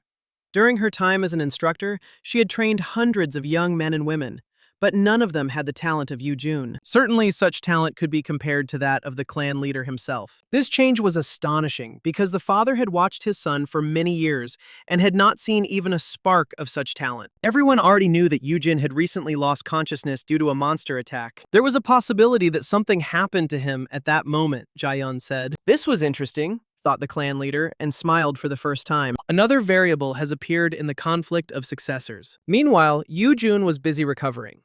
He had 2 days to prepare before a new instructor would start training him. The Book of the God of War was updated. At the second rank, it allowed one to learn not only regular skills, but also abilities. Traits are actually talents of the body, such as immunity to poisons or increased chi energy recovery. There were different perks that could be upgraded, and different events would only start if you got these features. There was still a month and a half left before Yu Taeran's return, and once he returned, Yu Jin would become his target. So he needed to become stronger according to the realities of this world, the god of leveling thought. Before officially entering the clan's society, Yu-jun decided to first find out everything from his servant. There would be an auction at the Somnium Bar in a week, and Yu-jun wanted to know what kind of goods would be there. Journey of Heroes was a game where the story and environment changed every turn. Even if you followed the same path, things like the enemy base could appear in a different location. This meant that even the smallest actions could cause a butterfly effect. Since Yu-jun was a playable character, it was safer to send Sung-min on small errands, especially since he didn't have any free time due to his training. When Yu-jun saw the treasury available to him, he was stunned. Even the Imperial Treasury would have envied such an amount of gold. Then they handed him the Black Clan card. Even though they lived on a mountain in the wilderness, far from civilization, their wealth was not a trifle, considering the clan sold everything they got from the gate. And so it suddenly became clear that this was not the world of wuxia, but a modern world in which people who are hunters live like monks in the mountains. Yu-jun chuckled because he asked his servant to bring this map, and it was Han Song-a who brought it, which meant that from that day on, she was his official teacher. This meant that the girl would teach him alone, although the duties were more reminiscent of a secretary. She was one of the most talented mentors, and Yu-jun needed her, so he said with a smile on his face that it was an honor for him. Later, the boy took up his books again while shaggy snow fell outside the window. At first, he thought he could gain a couple of abilities by focusing on training. One of them was the stimulator, a feature that allowed one to withstand large, long-term loads and quickly restore energy. Third wound. It cost 300 points. Weaker than other abilities and expensive, but since the guy no longer received the effect of the 1,000-year-old ginseng, it would be useful to him. Ginseng gave him the ability to train day and night, but he couldn't rely on doping forever. Having decided on the feature, Yu-jun decided to choose the skill at the same time. There were 2 ways to gain skills on the hero's journey. The first was training. Second, get skill books, where all the necessary information is stored. Only reading them grants a skill. The problem is that such books are rare, especially the high-ranking ones, which is exactly what Yu-jun needed. This is why training became a more popular and reliable method. Getting a skill book is only possible with great luck. But the guy already had the God of War's book, which could be used at any time. Besides, now he could receive any training from the clan, and this opportunity was also extremely useful. When he arrived at the site, Jaehyun greeted the young master. They started their training on the right foot, with a cup of tea and some cookies. The guy didn't mind tea, although he was more used to coffee. Jaehyun took her time and asked him what kind of martial arts he wanted to learn from her, after which she looked closely at the guy with a penetrating gaze. Yu-jun decided to learn hand-to-hand combat techniques first, which surprised Jaehyun. Usually, all the clan's heirs preferred sword techniques. The summoning sword technique was the clan's symbol, and all heirs sought to learn it, as it was powerful in itself and mastery could make it even stronger. The guy clearly had to understand what clan he was in to ask for such a thing, and how his request sounded. But Yu-jun stated that he did not intend to give up the way of the sword completely. He wanted to learn all the martial arts techniques, and the fist technique was just the beginning, just like the God of War did. The young heir intended to use all means, and he heard that Jaehyun was researching the martial arts of the God of War. So he decided that this could be useful to him, the guy said, and looked at the mentor. She was surprised to realize that he was speaking as if he was sure that she knew these arts. But in the end, she agreed to teach him. Jaehyun knew the fist technique that she learned while traveling the world. The problem, however, was that she didn't find the technology itself, but only a fragmentary note about it. A drawing of a key. This meant she was still not perfect, the mentor stated. She honestly admitted that if the guy wanted to become stronger, it would be better to learn sword techniques rather than fist art. However, the guy did not change his mind and firmly asked to be taught fists. Then the mentor accepted his decision and they went to the training ground. There were many talented guys among her students, and Yoojun realized that the teacher was truly good at her job. To begin with, she wanted to teach him 2 movements. For fist technique, it was like nothing. The technology was not perfect, and much of it was irretrievably lost. By placing her hand on the pole, Jaeyeon immediately charged several puppets with energy. The other students also perked up, since it wasn't often that the teacher showed something on her own. At that moment, Yoojun received a message from the system. The task was to dispel the doubts among the students and exactly repeat Jaeyeon's movements. When the puppets were ready, the teacher said that she would begin. This technique was called the Destroyer of the Heavens. As soon as she stamped her foot, the air around her began to move. With the second movement, the wind increased and the currents acquired a green tint and a strange smell. Gathering all this strength into her fist, Jaeyeon struck one of the puppets. For a moment, the energy took the form of a dragon, after which a terrifying explosion followed, once again destroying not only the wooden mannequin, but also the tile. Yoojun chuckled contentedly and seemed to overhear the masons sighing heavily. The Sky Destroyer lived up to its name. This technique consumed a huge amount of mana. A person with a normal-sized dantian shouldn't even try to learn it, the mentor explained. Of course, Yoojun understood this. Then she said that she would show him the second movement. But before the demonstration, she wanted to show something else and approached the second mannequin. It turns out that the puppets could be provoked into a counterattack, forced to shoot mana at themselves. Jaeyeon showed how to do it and poured mana into one of the dummies. The bullet flew quickly towards the boy as soon as the mentor touched the piece of wood. Yoojun deflected it with a slight movement of his hand. His reaction was good. The attack wasn't strong enough to knock her down, but it did burn his hand. This surprised the guy a lot, because in the game, this thing didn't shoot straight at the target. This demonstration was needed to lead to the second movement. Jaeyeon now stood in front of the mannequin and waited for it to shoot at her. This time, she surrounded herself with green energy, and all the shots hit the shield. After which, the teacher gathered this power in her hand and threw it like a baseball. The throw hit the target, and the teacher scored a strike, greatly surprising all the other students. It seemed that the second move was a long-range attack. This technique was called a return attack. It was quite accurate, although not as destructive as the first. Only people with good mana control could perform this, Yoojun realized. The skill was very useful and could come in handy in various situations. Jaeyeon had never used the second move in combat, but she figured it was a very useful art against mages. Then the heir stepped forward and said that he wanted to repeat these movements. Jaeyeon was very surprised because she didn't expect such self-confidence. The students watched everything that was happening intently, although they could not hear their conversation. They already knew that the young master had asked to be trained, although they considered him a weakling even after defeating Kang Ho. Many preferred to see the heir's achievements with their own eyes rather than believe rumors. Jaeyeon touched the mannequin with her hand, charging it with mana, and she asked the guy if he wanted to start with the second movement. But Yoojun replied that he would start with the first. This made the mentor think, because the guy claimed that he could repeat after her just having seen the technique once. Moreover, the other students watched him closely, not hiding their attitude. In case of failure, the heir would again become a target for ridicule. After taking 3 deep breaths, the guy said he was completely ready. Usually, to learn a new skill, you had to practice or get a book. Just 2 options to choose from. After this, the student underwent training, either on his own or with a mentor.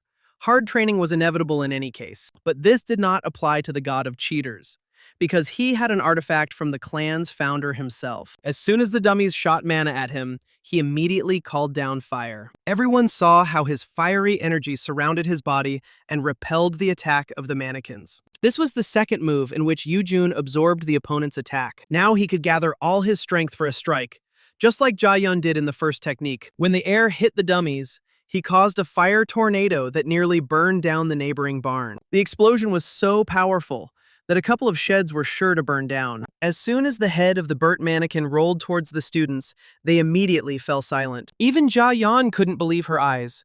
It had taken her years to learn this technique, and here, someone who had never practiced martial arts repeated the technique the first time and improved it. Yoojun completed the system's task and received points. He also earned praise from the teacher. She didn't think that the absorbed mana could be used to destroy the heavens. The guy smiled modestly and asked not to overpraise him. He simply understood that he didn't have much mana and needed to take it from another source. But even so, the degree of destruction of the tile wasn't as high as after Jaeyeon's strike. His Skybreaker is definitely loud, but not that destructive. The mentor admitted that as soon as she saw him fight, she already realized that he was incredibly talented. In all her years of study, she had never met anyone more talented than him, and it was unlikely that she would meet anyone in the future. Now she doubted that she would be able to teach the young heir anything at all. As soon as Jaeyeon said these words, Yoojun received a new task called the Successor of the God of War. And in order to complete it, he needed to continue following the instructions. The reward was the Ghost Step skill, which was used quite often, but Yoojun was planning to just buy it anyway. But there was a catch to the task.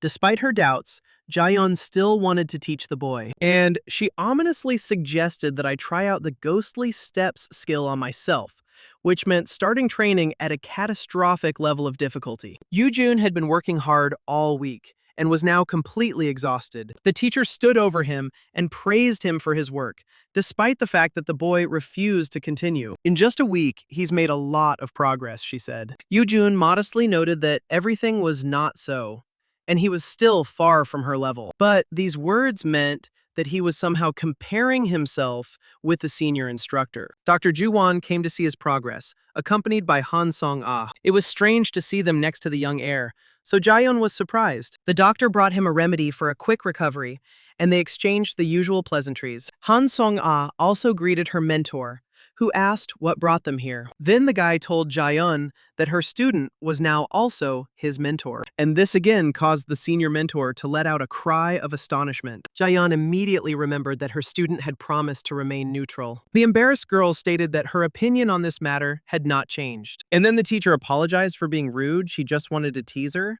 Just in case, the girl justified herself by saying that she had not changed her decision rashly. Jaeyeon had no doubt about it, and knew that her student had weighed everything carefully. This was the end of Jaeyeon's lesson, she informed the young heir, and then she herself started talking about Yu Tae-ran. Everyone knew that he would return in a month, and without a doubt, Yoojun was going to claim the place of the clan head. It was too late to turn back. His older brothers and sisters would not leave the boy alone until he showed his teeth. Although Yoojun could join the faction, like Kang Ho, but the proud cheater, of course, couldn't do that and grinned at these words. Jaeyeon also realized this and said that she was wrong to doubt his decisions. If the other heirs had been alive, it would have been harder for him, the mentor added as he stood up. And again she warned him to be careful with Yu Tae-ran and Joyeon. Both of them were worthy of the place of the clan head and were ready to do anything for their goal. The guy was aware of this much better than anyone else. And after these words, he thanked the mentor for her concern. When they separated, the guy thought about his already dead brothers and sisters. It was claimed that they died in an accident. But what united them both was that they declared their desire to become the next head of the clan. And then Yu Tae-ran dealt with them, and the tragedy was hushed up. They even tried to kill Yoojun, although he was weak. And after his demonstration of strength, even more so. Then the heir returned to his chambers and found there some fat man who looked like Son Min. Yoojun remembered that something similar had happened in the game before. He barely recognized his servant, but Han Song-ah did not recognize him. So she stood in front of the master, grabbing the sword. She was determined to kill the unfortunate man immediately, deciding that he was an enemy spy. The guy hastened to reassure her, since he didn't have any spare servants at the moment. Then the girl looked closely at the chubby guy again, not believing his words. And only then did I realize my mistake, greatly surprised. Afterwards, they sat down to drink tea and macaroons, and the reason for Sungmin's changes became clear. With the replenishment of the treasury, more delicacies appeared in the house that were not there before. The fat man was offended and said that what raised more questions was the fact that the teacher had never eaten these cookies before. The girl indignantly justified herself by saying that she had spent her entire life in the clan. It made sense because Han Song-ah was an orphan and she really did live here, Yoojun remembered. Here, Sungmin stated that he had already studied the Somnium auction, and apparently the carcass of a rare animal would be put up for auction. The servant also obtained an invitation for his master, taking two just in case. Then the heir thanked him for his service and said that he would use both. Although the Holy Sword clan lived in the mountains, they also had their own headquarters in Seoul, where they occupied an entire skyscraper. The younger gentleman's arrival had already been announced, and the branch manager had promised to prepare everything. While Yu-jun was walking with Han Song-ah, everyone was staring at them, and the girl became embarrassed. Then the heir explained to her that her outfit was to blame. She was on guard the whole time, but the guy told her to relax as it would only attract more attention. It was clear she wasn't used to being in public, so it was not easy for the teacher. But the boy, on the contrary, felt confident. The last time Han Song-ah was in this city was when she first became an instructor. Then she came here to re-register as a hunter, just to update her information. The heir thought about her words and looked away. The building of the hunting association was very close, another tall skyscraper. Then the heir thought again, remembering everything he knew about them. In the game world, monsters began to appear hundreds of years ago and come out of the gates. Those who were called hunters gathered in squads to confront the monsters, and thus managed to hold back their onslaught. The groups created then turned into guilds and magic towers, or became clans, like the Holy Sword. All this lasted because the hunters were hungry for money and glory, and they were well paid for the risk. But eventually, some gained so much influence that they even penetrated the government. Han Song-ah read the guy's mind and said that he shouldn't worry about certification like other hunters. The guy thoughtfully agreed with her. Who knows how the organization will change when someone like Han Jung-woo joins it? Later, they reached the auction house and, showing their invitations, went inside. It was quite lively inside. There were a lot of tables of people. The place looked more like a bar. Beautiful women, alcohol, and dim lighting created their own atmosphere. Han Song-ah stared around in amazement. She didn't think that there could be such a vast place underground. There was plenty of good food and hunters around, so she liked the place. They were all gathered here for the auction that was about to begin. The mentor asked him what kind of auction this was. The guy suggested going up to the second floor first, where the view was better. When they reached the top, the presenter took the microphone and began the broadcast. Rare items were sold here, not only from their world, but also from others. These rarities could only be obtained from special alien monsters. The first lot was a first-rank item from the Dark region. Many have already realized that this is nothing more than a book of skills, and one related to magic. It was obtained from another world, the Kingdom of Laborn, on the continent of fantasy, and immediately attracted the interest of the heir. The price started at 100 million credits, and Han Song-ah's eyes lit up. And this was not surprising because she has a talent for magic, so it was not for nothing that she was interested in such things. The book definitely had a rank 1 feature, but the guy couldn't remember its name, and it was annoying. The price of the lot kept rising and had already reached 200 million. Then he realized that it was time. Here, participant number 18 raised his hand and bet immediately up to 1 billion.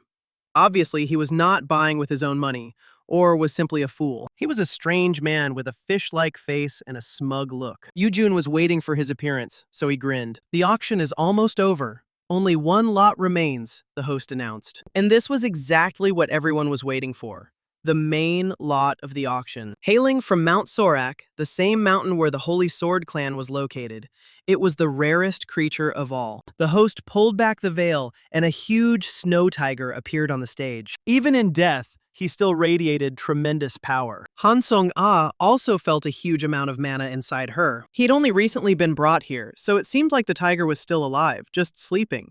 He had been properly treated, because his heart, which served as a source of mana, was fine. All hunters who understood the value of this lot immediately wanted to know its price. But number 18 showed no participation. The starting bid for the lot is only 1 billion credits, the presenter said, and the price instantly rose to 2. No one was stingy with the money here. After all, it was a snow tiger, so it was no wonder that other hunters were bidding for it like crazy, Yu-jun realized. The skin, heart, claws could all bring a lot of benefit to those who knew how to process them. That's why the heir himself made a bid and raised the price threefold, to 6 billion. It was easy for him to bargain, since it was the clan's money. Even Han Song-ah, knowing about the clan's wealth, didn't expect this. She immediately told me to be careful with my purchases. The head could have been furious that such a sum was spent in one go, but Yu-jun told her not to worry, saying that it was only a small amount of money. They did have some resources, but for the clan they were insignificant, and the father certainly wouldn't be against it. But the mentor never understood what was the source of such self-confidence. But even such a jump in pricing did not stop the hunters, and the bidding continued. As soon as Han Song-ah mentioned careful handling of funds, The guy raised the bet to 10 billion. This completely knocked her out and left her speechless. The auctioneers were the most delighted, as they received a substantial percentage of the sales. Now, number 18, who had been confidently throwing money around until then, was getting nervous. He could still call the bet, but he was afraid that the unknown participant would raise it by a large margin. Moreover, his opponent looked like a spoiled dandy from a rich family. Who he was and how rich he was, number 18 had no information about him. Despite this, he decided to go all the way and accepted the bet, raising it by a small amount. Then, rejecting all of his mentor's warnings, Yoo-jun immediately set a new level of 15 billion. It was simply unthinkable. But the 18th answered again, with a slight increase.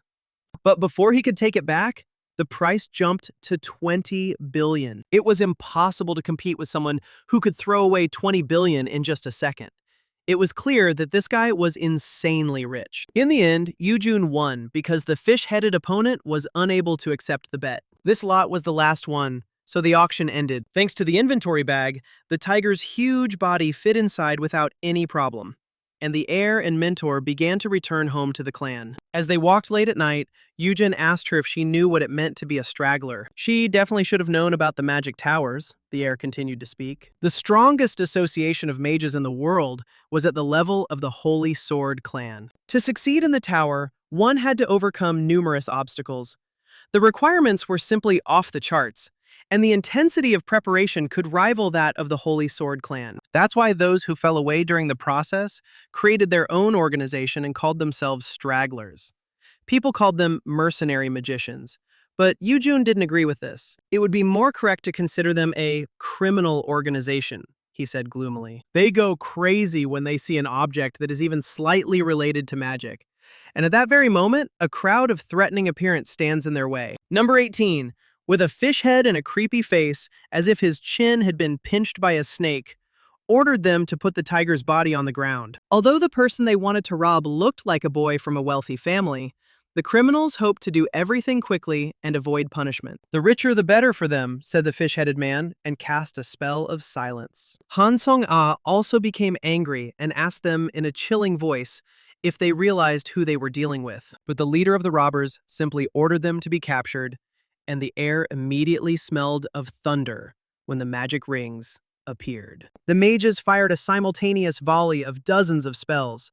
Apparently, this was their main tactic, to suppress with brute force. But with the help of the return attack technique, Yoo-jun absorbed all the damage and blocked their attacks. Seeing that all their efforts were useless, the group of second-rate magicians became confused. They tried again, but by this time, Yoo-jun had already disappeared from his place. Thanks to the ghostly step technique he received from Jayan, he instantly appeared next to his opponent, after which he began to return to them the power he had borrowed from them. Although the guy only hit one villain, the ground became covered with ice under the feet of everyone else, slowing them down. The leader of the losers suddenly realized that this time he had overestimated his capabilities. Never before had he seen such a strange skill, and since they had no chance of winning, his scoundrel instincts immediately told him that it was time for a tactical retreat. He was the first to volunteer to go to the base for help, thus coming up with a plausible excuse for himself. But the others did not support this idea, because it was possible to call for help right from this place. But the madman with the fish head had already fled,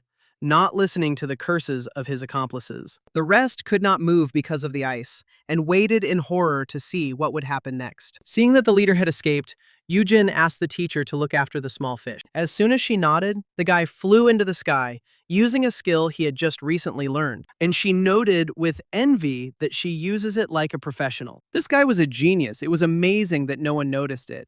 Moreover, he knew about an organization for the underachievers that she herself had never heard of. The losers tried to reach the swordswoman with spells, even though their legs were frozen.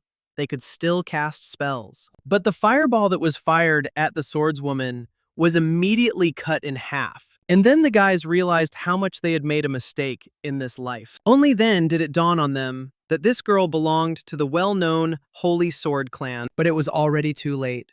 She walked towards them like an avenging angel and asked them to blame everything on their stupidity and greed. Meanwhile, the fish-headed man threw down the book with the magic skill and ran on. It is not clear whether he lost it or it was a trick. But thanks to this gift, Yoojun found out where the lair of the villains and losers was. In each chapter, the location of this base changed, so it was only possible to track them down by provoking them, especially since there was more than one base. The renegade mages had extensive connections. However, for the matter at hand, the guy decided it didn't matter at all. Indeed, at that very moment, people in suits appeared next to him and fell to their knees. They were all managers of the local branch and came to his call. Yujin asked if they saw who entered the building. According to the manager, there were supposed to be no civilians inside. Then the heir ordered to get rid of everyone, except for the one who had just run inside. As soon as they received the order, they immediately disappeared. Yujin looked after them thoughtfully. In fact, he hadn't called these people. They were with him the entire time he was in the city. They just kept their distance. The boy had no doubt that it was his father who ordered him to watch his every step. This was the advantage of playing as Yoojun, despite his huge starting difficulty. Who doesn't like absolute power, the guy thought, looking at the rain from the broken windows. Inside, all the criminals somehow quickly disappeared. The wounded leader of the magicians was breathing heavily and asked them in horror who they were. Yoojun walked inside when all the noise died down. "They are the Holy Sword Clan," he said confidently as he stepped out of the shadows. But instead of being horrified, the fish-headed man merely snorted and said that the clan should have continued to sit on its mountain. True, with a knee to the face, they quickly explained to him that this should not have been said. Somewhere off camera, the capital's dentist rejoiced when the fish-headed man was lifted from the floor. Thus, he was taught a lesson in politeness and warned that the matter would not end with a simple remark. As Yoojun had ordered, this scoundrel was the last one. The clan servants reported to him. Then he ordered the scoundrel to be tied up and taken to the third basement floor, which surprised the servants. They thought they had already cleared the entire building as they were ordered. However, there was a hidden treasure trove of magical items located here. The servant apologized for his inattention and promised to be more careful next time. It was astonishing that the young master knew about this place, and the servant assumed that it was a spy. The manager had heard rumors about changes in the young heir, and he really was different from his former self. After searching for a bit, the guy picked up some kind of sheet of paper and said that this was what he needed. Magic Training Circle, an item used to practice mana control. For its rank, it had very weak indicators, but it could be used by many people at once, and the heir had no doubt that he would find a worthy use for it. As soon as he took everything he wanted, he ordered everything else to be delivered to the clan, along with the captured magician. The people from the Magic Tower were supposed to visit the Holy Sword Clan soon, and this prisoner would be a surprise for them, the heir said. Such business and political insight impressed the manager even more. The Magic Tower had long been pursuing stragglers who tarnished its reputation. Although the prisoner knew little, his mere presence was a good sign of good relations. The young master had clearly taken into account the clan's external connections, and this was completely different from the rumors that were circulating about him. The very fact that the clan had warned its branch of Yoojin's arrival indicated that they had recognized him as the heir. The next morning, Yoojin called teacher Han Song-ah to his place. The guy put the loot in order, and now he had a lot of different books in the library. Since he had already read them, he wanted to get rid of them. But what was more important now was that he had a gift for the teacher, that very book of magical skills. Yoojun did not forget her interest in this book and decided to make a nice gesture. At first, Han Song-ah was embarrassed to accept such an expensive item, but the guy insisted, saying that the book was useless to him anyway. When she again politely refused, the guy advised her to first remove the satisfied expression from her face. She was clearly happy, and the heir warned that he would burn the book if the girl refused again. Since the gift was a success, he decided to continue and got to the main point. A scroll with a training technique appeared in his hand, and the guy pretended that he didn't know how to use it. He feigned complete bewilderment, hoping to pique Han Song-ah's curiosity. The girl immediately explained that he was holding a magic circle in his hands. The teacher explained that this was not a skill book, but something like a consumable artifact. To use it, you had to install it in the right place and pour mana into the circle. As soon as the girl did this at his request, a magic circle was imprinted on the floor. Of course, Yoojun already knew everything, but this thing consumed too much mana. And it's not surprising that after using it, Han Song-ah looked like a squeezed lemon. But it could be used several times. It was a circle for training mana control, and Yoojun allowed the teacher to use it when he was not here. The teacher agreed, and they decided to test it right away. But then someone entered the room. It was the servant, Sung-min. He assessed the changes in the situation and reported that guests from the Magic Tower would soon arrive. This was much earlier than the heir had expected, and most likely such haste was connected with checking the magic circle of transportation. His ex-fiancée was also supposed to arrive here, Sung Min added. At first, the guy didn't pay any attention to it, but then he started thinking about it. While the servant was chatting about how he hadn't seen his mistress for a long time, the guy's face grew increasingly gloomy. Young Mrs. Jin So-yeon was about to arrive here soon, and terrible thoughts flashed through her head. Here the guy was overwhelmed by flashbacks of Vietnam. The acrid smell of napalm, the noise of helicopter blades, the march of the Valkyries. The wounded Yoo-jun shouted at her to stop. It wouldn't change anything anyway. But she didn't listen to him, creating the largest magic circle he had ever seen. Long silver hair fluttered in the air, which was electrified as if during a thunderstorm. "What madness!" Yoo-jun blurted out and cursed the balance of this game. After that, the entire city disappeared from the face of the earth.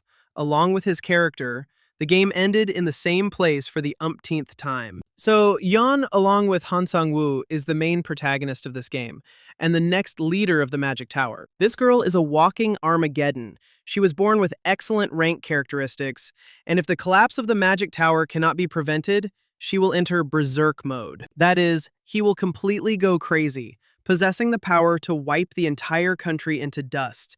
And here she was, his ex-fiancée. Some events and features changed randomly in each playthrough, and they were also connected to previous playthroughs, but Yoo-jun didn't know all the details. Perhaps the game had some hidden mechanics. In any case, their connection with So-yeon came as a surprise to him. If it were a game, he wouldn't be so worried. He could always start over. But now he was playing on Iron Man difficulty. It's reality. And there will be no rebirth after death. At least, the guy didn't think to check it. He lived Yoo-jun's life, and when he was assassinated, it was part of the unchanging plot. As confirmation, all the secret bonuses for which he had risked himself were still in place, and the guy survived. However, there were still variables that Yoo-jun didn't know about. Perhaps they only appeared now. Sun Min saw the worry on the gentleman's face and asked what was wrong, but the guy simply waved it off.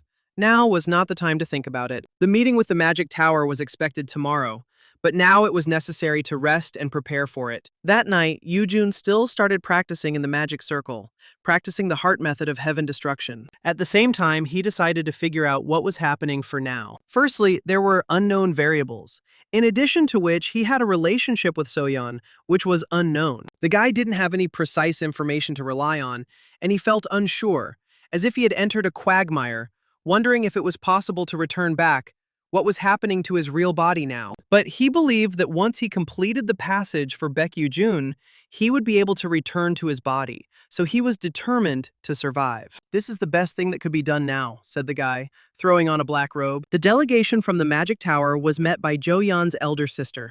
She was constantly yawning and wanted to leave. But because her father locked himself in the training center, she was appointed as the main one in his absence. Father allowed Jo-yeon to receive guests as she saw fit. They also knew that the delegation of magicians would include the famous sorceress So-yeon, who had some unknown need for their lonely mountain. No matter how much they thought about it, they still couldn't understand why the tower's legacy chose this place.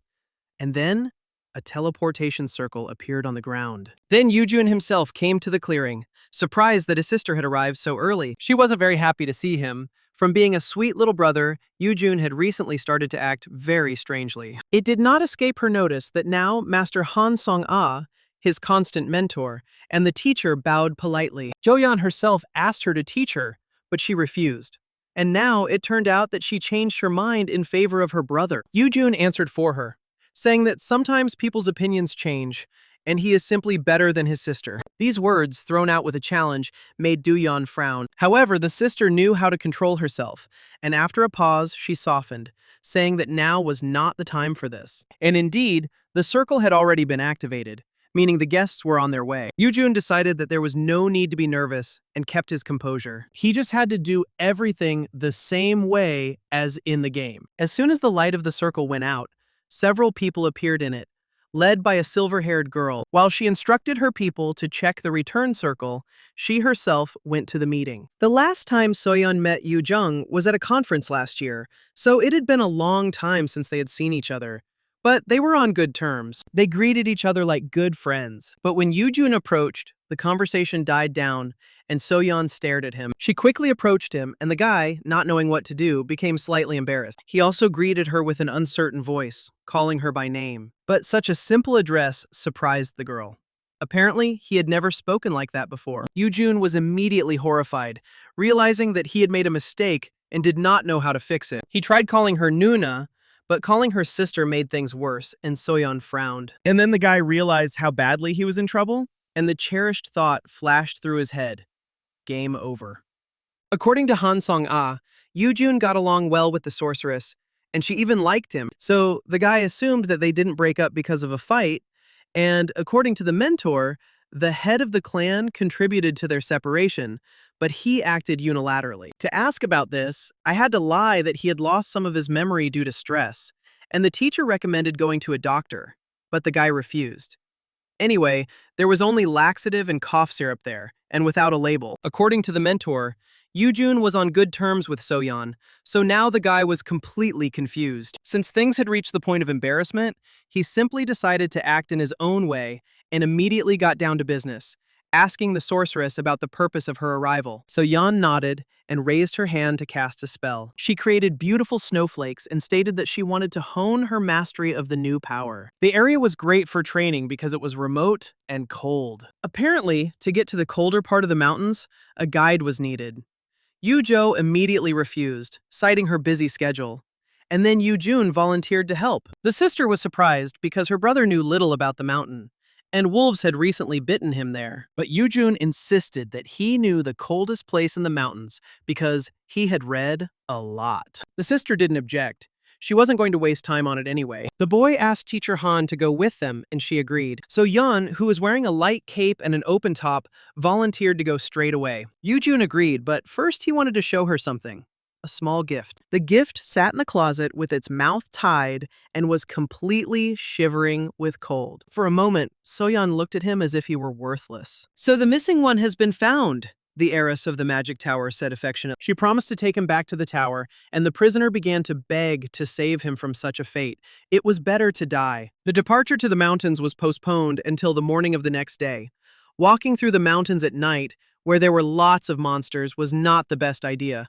One day would not solve anything. Yoojun also didn't waste any time and decided to prepare himself by leafing through the book of the God of War. He was also led to Mount Sorak by a task that could be completed there under the pretext of accompanying the sorceress. The treacherous ice ghosts would accept him as their friend if he had the correct mark on him. The ghost itself was nothing special, but it was absolutely necessary for the next task. Among the various events happening in this world, there were some that could lead to a catastrophe if they were not stopped in time, and the tears of the snowfield are one of them. If the ice tiger spirit wasn't dealt with now, it would come down from the mountains and find its body, after which it would destroy several cities.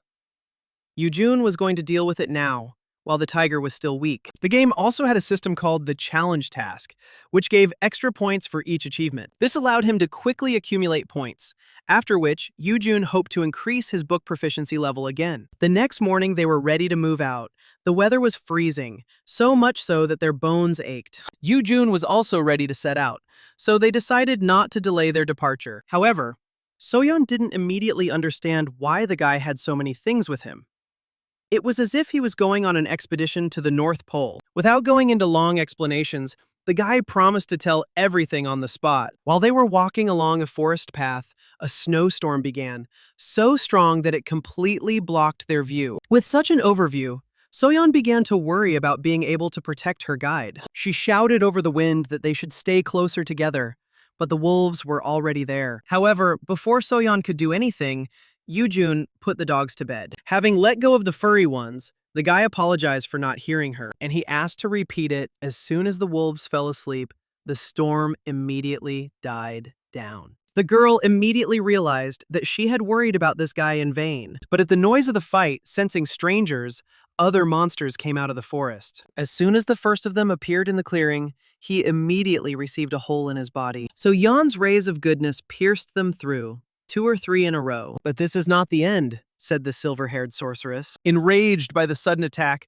the entire tribe of frost ogres fled from the forest. Then the sorceress gathered a huge magic circle behind her back, and it burst into flames like napalm. Nothing warmed the morning like a raging flame. The monsters tried to escape, but Soyeon's hand flamethrower incinerated them all. This sorceress is still incredible, thought Yoojun, as he warmed his hands by the fire.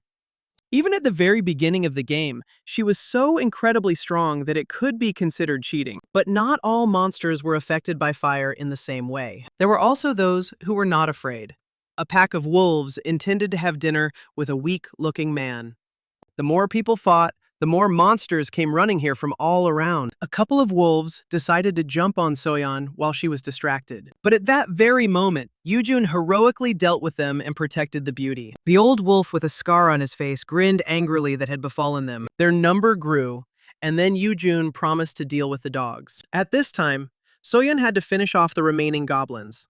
With his fists of fiery force, the guy quickly dealt with the leader. But by the time he had dealt with it, Soyeon had already turned the entire clearing into a terrifying ashes and sat down to rest on a stone. Just like in the game, this girl always made a mess of the battlefield. While they were resting, the guy gave her a bottle of potion to restore her strength. Soyeon was surprised by such care and noted that he had changed a lot, which made the guy shudder, deciding that he had made a mistake again. In the past, he followed her around calling her little sister, but now he has become insolent. She praised him for not only handling the burden, but also taking care of her.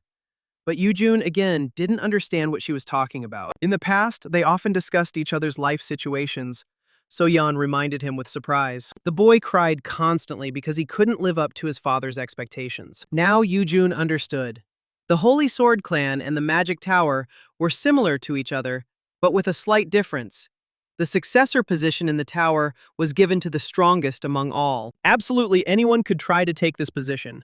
So Soyeon was under tremendous pressure due to her father being the current head of the tower. So she and Yoojun were in a similar position. However, the guy still couldn't know exactly what they were talking about, and decided to change the subject for now. Once they had rested, he suggested moving on immediately, and Soyeon was surprised by such haste. There was no point in lingering here, since they were almost there, the guide said and smiled, after which he offered to show her the way. So Yeon looked at his back and thought, before, they said about this guy that he had no talent at all. But the way he dealt with the wolves said something completely different. When they reached the place, Yoojun told her that they had arrived. Nothing seemed to have changed. The same forest and snowdrifts all around. But when the snowstorm died down a bit, Soyeon saw a wall of ice in front of her. Surprised, she asked what this place was, since she didn't know about it. There was something inside that didn't feel human. So she decided to check. As always, Soyeon had a good sense. She used detection magic and found the ice spirits without any difficulty. The sorceress decided that they were monsters, but the guy immediately corrected her. They entered the cave, and at the entrance they were met by strange creatures that could speak. The spirits began to argue whether people were friends or enemies. This discouraged the girl even more, because if they weren't monsters in front of them, then who were they? The boy explained that they were fairies of some sort and extended his hand with the snow mark to the spirits. Having smelled her, the ghosts took him for their friend, as the system promised. Ice spirits were engaged in sending the souls of the dead to the afterlife on Mount Sorak. And then Yoojun asked them what they were doing here. The spirits complained to him that their house had been taken over and strange creatures had come and killed their friend, and that they were also scary and evil. Their friend had died and now could not enter the spirit world, the fairy ghosts told him. But these spirits were somehow different from the fairies Soyeon knew, so she treated them with suspicion. The spirits told their friend that an evil grudge was lurking in the cave, that it was growing angrier every day, and that it needed to be urgently sent to the next world. Yoojun offered his help, and the spirits said that they needed the body of a snow tiger because all souls are attached to their bodies, so they could subdue and purify. Since he simply needed to subdue him, Yoojun immediately took out from an invisible pocket the carcass of a huge tiger, which he had bought at auction. So Yeon was quite surprised, but now she realized that her earlier wariness was not in vain. The guy was obviously using her to help the fairies, because there were too many coincidences. The guy was embarrassed and started making excuses, but it was hard to say that he had simply taken the tiger carcass with him, just in case. He asked her to wait because in the end, she would understand everything, and the girl agreed to go further. As they approached the evil spirit's cave, the others became nervous, but still moved forward, because they had to subdue him. The situation looked even worse than Yoo-jun had imagined. The sorceress already understood that the impudent man was simply counting on her support, and the guy nodded and replied that this was the best place to accumulate magical power. Even though she didn't want to, she was forced to admit that he was right. Now Soyeon understood why she was brought to this place. Just the howling of the evil spirit gave her goosebumps. The local magical power caused a terrible chill, so it was perfect for training. She was ready to go deeper, but the guy said that first, they had to take something. Since direct confrontation was impossible, they had to take certain measures. The hero's bag contained many potions, most of which he had prepared himself, under the guidance of the physician Ju Wan. He gave one of them to Soyeon, the same one she took when she fought the monsters. Besides this, the guy had other scrolls with him. So Yeon thought again. The amount of magical power inside her was growing. Besides, the potion that the guy gave her was also working. At first she thought he had simply become stronger in martial arts, but now she realized that the guy had definitely grown up. The spirit of the slain monster's malice radiated enormous power, which struck like lightning from the sharp spike on its back. The ghost, baring his toothy jaws, came out to meet the impudent little people. He walked slowly, and Soyeon already thought that they simply had not been noticed. But Yoo-jun prepared a magic circle under his feet. This circle was supposed to enhance the sorceress's magic, and she was again surprised by its preparation. Yoo-jun even brought along a magic circle of manifestation, which allowed him to materialize ghost-type monsters. Even without the price, it was hard to come by, and the boy smiled and explained that if the tiger had been alive, they wouldn't have had to prepare so much. An evil spirit is a completely different story. So the guy decided to use the scroll right away. At that very moment, the spell worked, and the tiger fell under its influence. Gradually, the outlines of the spirit became more and more obvious. As soon as he gained material form, Soyeon cast a chain spell. Several thick steel chains were torn from her hands at once. At the end of each chain was a dagger that pierced the ghost. Almost immediately, Soyeon felt that she would not be able to keep the tiger under control for long. Meanwhile, Yoo-jun was preparing a spell, and the circle under his feet filled with light again. Magic circle of magic enhancement combined with the skill of heaven's destruction. The fiery tornado of his ability engulfed the entire evil spirit. The tiger, held tightly by the sorceress's chains, could not escape. However, this was not enough to overcome him, and the sorceress felt that the spirit would now break out. His eyes burned with malice. The beast inspired terror with its very appearance. He growled so loudly that their ears were blocked by his roar. The chains began to break, and the heroes themselves could barely stand on their feet. As soon as the spirit was freed, it leaped towards Soyeon and struck with its paw, but she managed to react. Yoo-jun felt the same way. Every attack from this monster was fatal, even if he's just touched while the spirit is dealing with Soyeon. The sorceress pinned the monster down with a gravity-enhancing spell. He almost used his breath, but Yoo-jun managed to land a punch to his jaw and interrupted the ability. Before the spirit could repay him, Soyeon managed to move the boy closer to her. The tiger recovered very quickly from the attack, and the sorceress was nervous, but Yoo-jun told her that everything was under control. He just had to hit harder, and thanks to the system, he combined the two striking skills again. But one such strike was clearly not enough, and the guy decided to add a spinning shot. This one already worked well, and the tigers flew off to polish the floor. Once they had immobilized him again, Soyeon could burn the tiger with napalm again. The spirit felt unwell and like a turkey at Christmas. But even after such treatment, beaten and with scorched skin, he still did not give up. So Yeon suggested retreating, and Yoo-jun agreed with her. Although it might seem like their actions had no effect, this was not the case. The snow tiger was not a real beast. It was just a spirit, the boy said. The tiger controlled the souls of other creatures and directed them to the right world. He could also use this ability in battle. No matter the damage, he could quickly recover by absorbing the souls near him. So Yeon still didn't understand how to defeat him, and then the guy told her to take a closer look. They battered him quite badly, but the tiger could not heal himself. Instead, he used souls to attack, and the fight entered the second phase. All sorts of restless dead immediately began to emerge from the walls of the cave. They surrounded the couple and began to giggle maliciously. So Yeon grimaced in disgust. This wasn't how she'd imagined their first date, where instead of going to a restaurant, they'd have to deal with the undead. Yoo-jun explained to her that the battle had entered its second phase. The tiger had summoned all the souls on Mount Sorak to attack them. In previous playthroughs, the guy had already observed the nightmare that the evil spirit would create if he wasn't stopped now.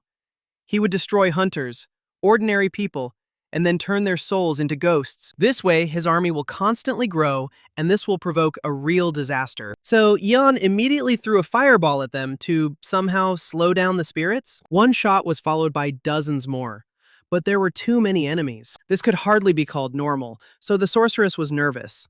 But again, the guy told her that he was ready for this. He should have, hurry, the sorceress grumbled again. And then she saw in his hands an ultra-powerful holy scroll against the undead. The boy unfolded it with a satisfied look, not at all afraid of the nearby spirits. He spread his hands out to the side as if in prayer, and the cave filled with soft light. All the spirits immediately turned into dirty spots and spread throughout the cave like ink. The sphere of light was a precious scroll that her father personally gave to the head of the Holy Sword Clan, and Soyeon was amazed that it ended up in the boy's hands. He confessed to the theft without a twinge of conscience, and even grinned smugly. It was the best equipment in the world, said the guy, and again spread his hands dreamily. I wish I could always win like this. So Yan was so taken aback that she didn't know what to say in response. The snow tiger was essentially an undead creature once it turned into a demon, and divine magic like the sphere of light was like poison to him. Until the evil spirit recovered from the blow, Yoojun decided to finish him off. Now his time has come, said the boy, and jumped straight towards the spirit with a fiery fist. The flame, enhanced by all sorts of bonuses and cheats, turned into a dragon and devoured the tiger. A huge explosion rang out in the cramped cave, and Soyeon covered her face. And when I opened it again, I saw that the evil spirit had already been defeated. Then the ice ghosts came onto the stage and said that they would do the rest themselves. The girl asked the round ones in surprise what they were talking about. To bring a tiger into the spirit world, it was necessary to undergo a purification ritual. And the ghosts knew how to do this. They began to wave their paws and call on the tigers to return to them. Gradually, their magic engulfed the entire body of the evil spirit. When the ritual was completed, they almost burst into tears, seeing that their friend had returned. The tiger woke up and spoke. He was very surprised by what was happening. When he was called to the spirit world, he did not immediately understand what the ice ghosts were talking about. The guy congratulated the striped mattress on coming to its senses. The tiger bared his teeth when he saw the strangers, but the boy quickly explained what had happened and that he owed them for bringing him back to normal. They did all this at the request of the ice spirits, the guy said, taking out the bag. He returned the tiger's body, which he accidentally discovered at an auction. And so the tiger finally realized that he had actually been dead for a long time. Yoojun asked him how this happened, because it would not have been so easy for a powerful spirit to fall into the hands of people. The invaders in black armor captured his child. There were not many of them, but they were strong. Tiger really wanted to get his kitten back, but ended up losing consciousness due to the wounds he received. He might not remember everything, but he knew he'd managed to save his baby and hide him behind the ice wall. During the game, the tiger had been attacked by treasure hunters, and now was not the time to deal with them. Before the tiger went to the spirit world, he asked them for a favor. He asked to avenge him against those who had vilely attacked him. These were very dangerous people who would do anything to achieve their goals, said the tiger. Although the guy shouldn't have done this, he promised to fulfill the request. But he would soon meet these scoundrels anyway. But that's not all the request. In addition, the tiger asked them to look after the baby. The guy was surprised that the beast trusted him, because in essence, he was the same person. But the tigers could trust him because he brought his body here, and he also helped the ice spirits and thus saved him. Although, to do this, I had to beat the spirit. The boy appreciated the level of trust, but again warned that he was too weak to protect the baby. Then the tiger promised to help him with this in exchange for fulfilling the request, and this was exactly what Yoojun was waiting for. A light force, similar to a blue star, entered his body. The system immediately informed him that he had received the energy the tiger had accumulated throughout his life, and it also acquired new skills and traits. He no longer needed warmth. So Yan also felt that his magical energy had increased sharply, and the air around the guy had become cool. The time has come, said the tiger, and began to slowly disappear. For the spirits that constantly appear and disappear, death was a trifle. However, Getting used to the separations was not easy, the tiger said. So the guy realized that the striped one had already been to the spirit world. Yujun asked the tiger to stay behind to show him how he would find his baby, since they had made a deal. It was stupid and reckless, but the tigers agreed to wait and disappear. The ice spirits asked the guy if he was really going to the spirit world later. It was impossible to get there in a living body. But they also had a gift for the hero, and they granted him the ability to enter the spirit world and back, which also strengthened his connection with other spirits. It didn't have any effect right away, but it could come in handy in the future. After this, the ghost went away after the tiger to guide him on his way to the spirit world. So Jan asked if that was all, but the guy replied that it wasn't yet. The guy walked towards the ice wall, although it looked solid. As soon as he touched her, a passage opened there. Inside lay a small, wounded tiger cub, barely breathing and looking bad. First, the baby needed to be cured before it was too late. The wound looked bad, but with the help of his knowledge of herbs, the boy managed to treat it correctly, after which he gave the baby water with a healing decoction. So Jan was amazed again by his skill. It was as if the guy had become a different person. Yujun had kept this potion in case he himself was seriously injured, so its effectiveness was quite high. It was simply astonishing that anyone would dare to touch such a small child. Most likely, they were treasure hunters who searched dungeons all over the world and plundered the dwellings of spirits. They will soon cause another incident that will lead to the first big event. Ironically, it would be better to let them cause trouble. Stopping the villains was practically impossible. And if you did, the consequences were unknown. So now, the guy had a mountain of work. Once he had resolved his issues, the sorceress asked him to take care of her request as well. But the guy pointed out to her the cold of this cave. Over the years that the ice tiger had lived here, the walls had accumulated his power. Of course, the sorceress felt the power, but someone had to guard her while she collected the energy. And also, pay for the fact that she was forced to work for free. The guy explained that he had the opportunity to help her, even while he was taking care of the baby.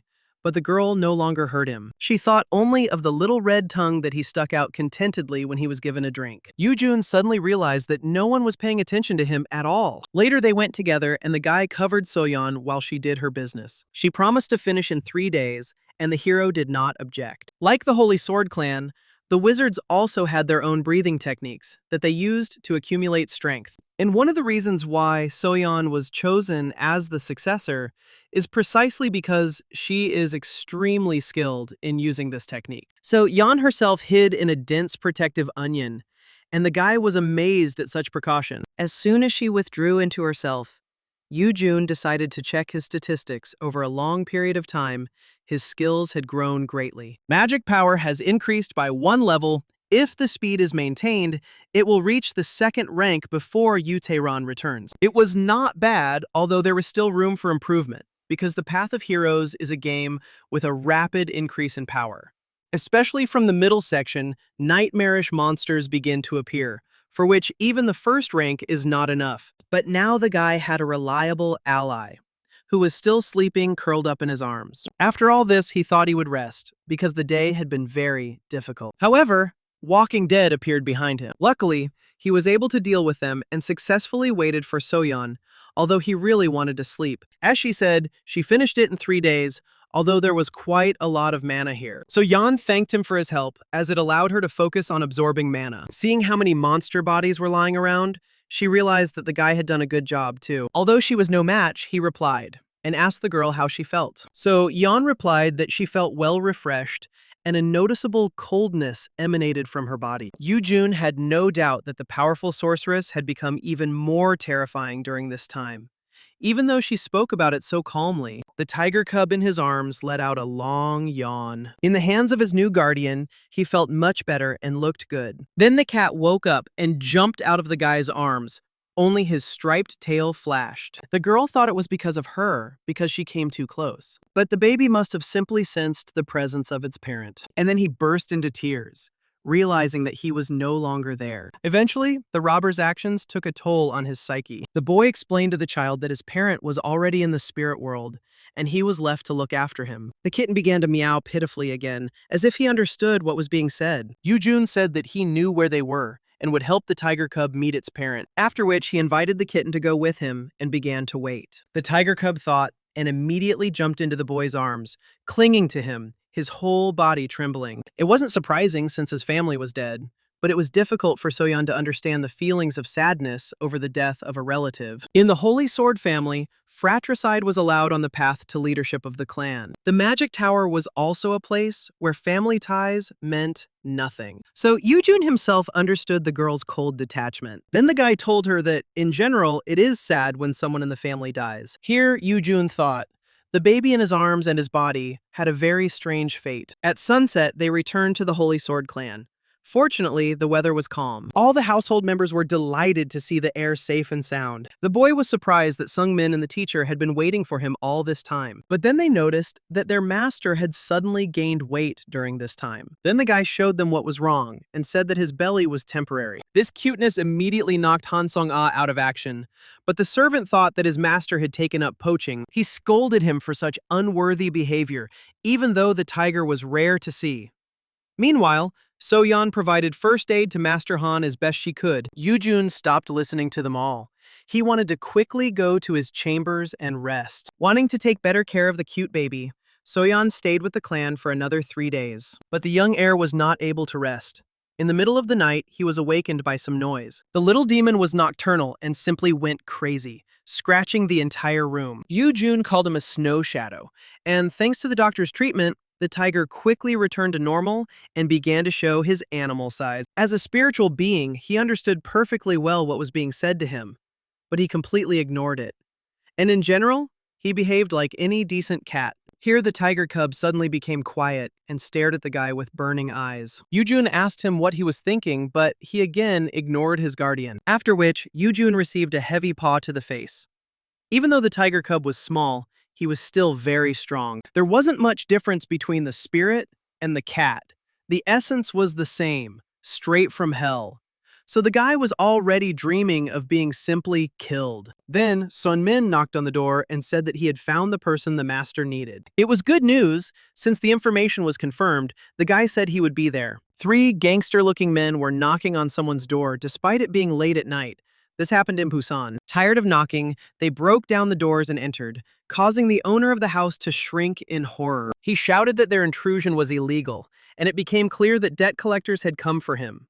But not ordinary ones, but with pliers and a soldering iron. The bandits didn't care about propriety, especially since the fugitive himself took the money from them and decided that he could escape. The unfortunate man declared that it was not his duty. But the bandits did not care, even if the debt was taken by the fugitive's father. They grabbed him by the hair and quickly explained how this world works. The moneylenders gave them money, thinking that the hunters would be able to quickly return it. But now, they just came to take their own back. The guy was a simple, low-level hunter and couldn't even enter the gate, much less work like that. Then they explained to him again in a clear manner that this was not the right solution to financial difficulties. Having lost a couple of teeth, the poor fellow fell silent and simply whined. They continued to educate him until one of the bandits told them to stop. This man spoke calmly and stated that the issue needed to be resolved and that it would be better for the guy to earn this money. But the poor guy didn't want to go through the gate so as not to end up like his father. Die at the gates or remain here as an invalid. The choice is small, said the leader of the moneylenders. At his signal, the healthy bandit immediately began to properly educate the unfortunate man. However, at the last moment, his hand hit someone's palm, as if it were a wall, and the bandit opened his mouth in amazement. A strange girl appeared out of nowhere, and he couldn't even move in her presence. The other bandits also didn't understand when she appeared, because they didn't even have time to hear the sound of footsteps. Then Yoojun came through the entrance and said that you can't just break into honest people's place. He was also a great connoisseur of manners. In ethical disputes, the one with the stronger fist always wins. The ghouls began to threateningly ask him who he was and why he was interfering. But Yoojun didn't even pay attention to the small fry. He wanted to pay the debt for the unfortunate guy and asked how much. Although the unfortunate father had borrowed 500 million, he was already credited with a debt of almost 3 billion. The head of the moneylenders reminded the poor fellow about interest, which is why one should always choose lenders wisely. Then Yoojun offered them 2 options. The first was to take 500 million and leave. The second was to leave on a stretcher and have to pay the hospital bills for a long time. And I recommended the first one, but received a decisive refusal in an extremely provocative and obscene manner. The moneylender threw a cigarette butt at him and declared that the system doesn't work that way. and the issue of interest is fundamental to their trade. He mumbled something else about correct counting, but the arithmetic lesson was interrupted by a lesson in good manners on how to behave with the heir of a great clan, played by Han Song-ah. Disrespect for the master is punishable by death, she said, sending the leader to level the walls with his body. Here, the bandits realized that they had run into another organized group that was too tough for them. The leader felt unwell and dropped out of the negotiations for a good reason. Han Song-ah then moved on to the next target, rightly assuming that he had been left as a deputy. She looked at him with such a piercing gaze, as if she wanted to pierce him on the spot. This made all the sphincters in the poor guy's body clench, and he suddenly started to swim. The last bandit escaped, and Yoo-jun ordered to follow and find their headquarters.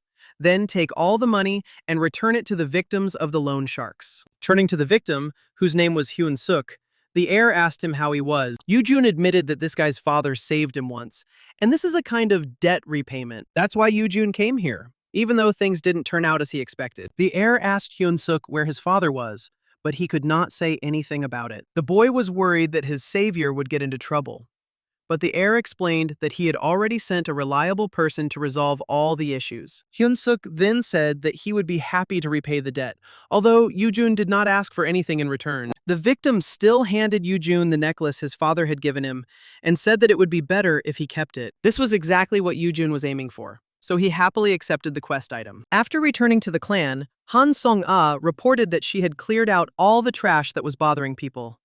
There was no one worthwhile among them. The mentor was disappointed, as he had wanted to test his new magical skills, but had never gotten around to it.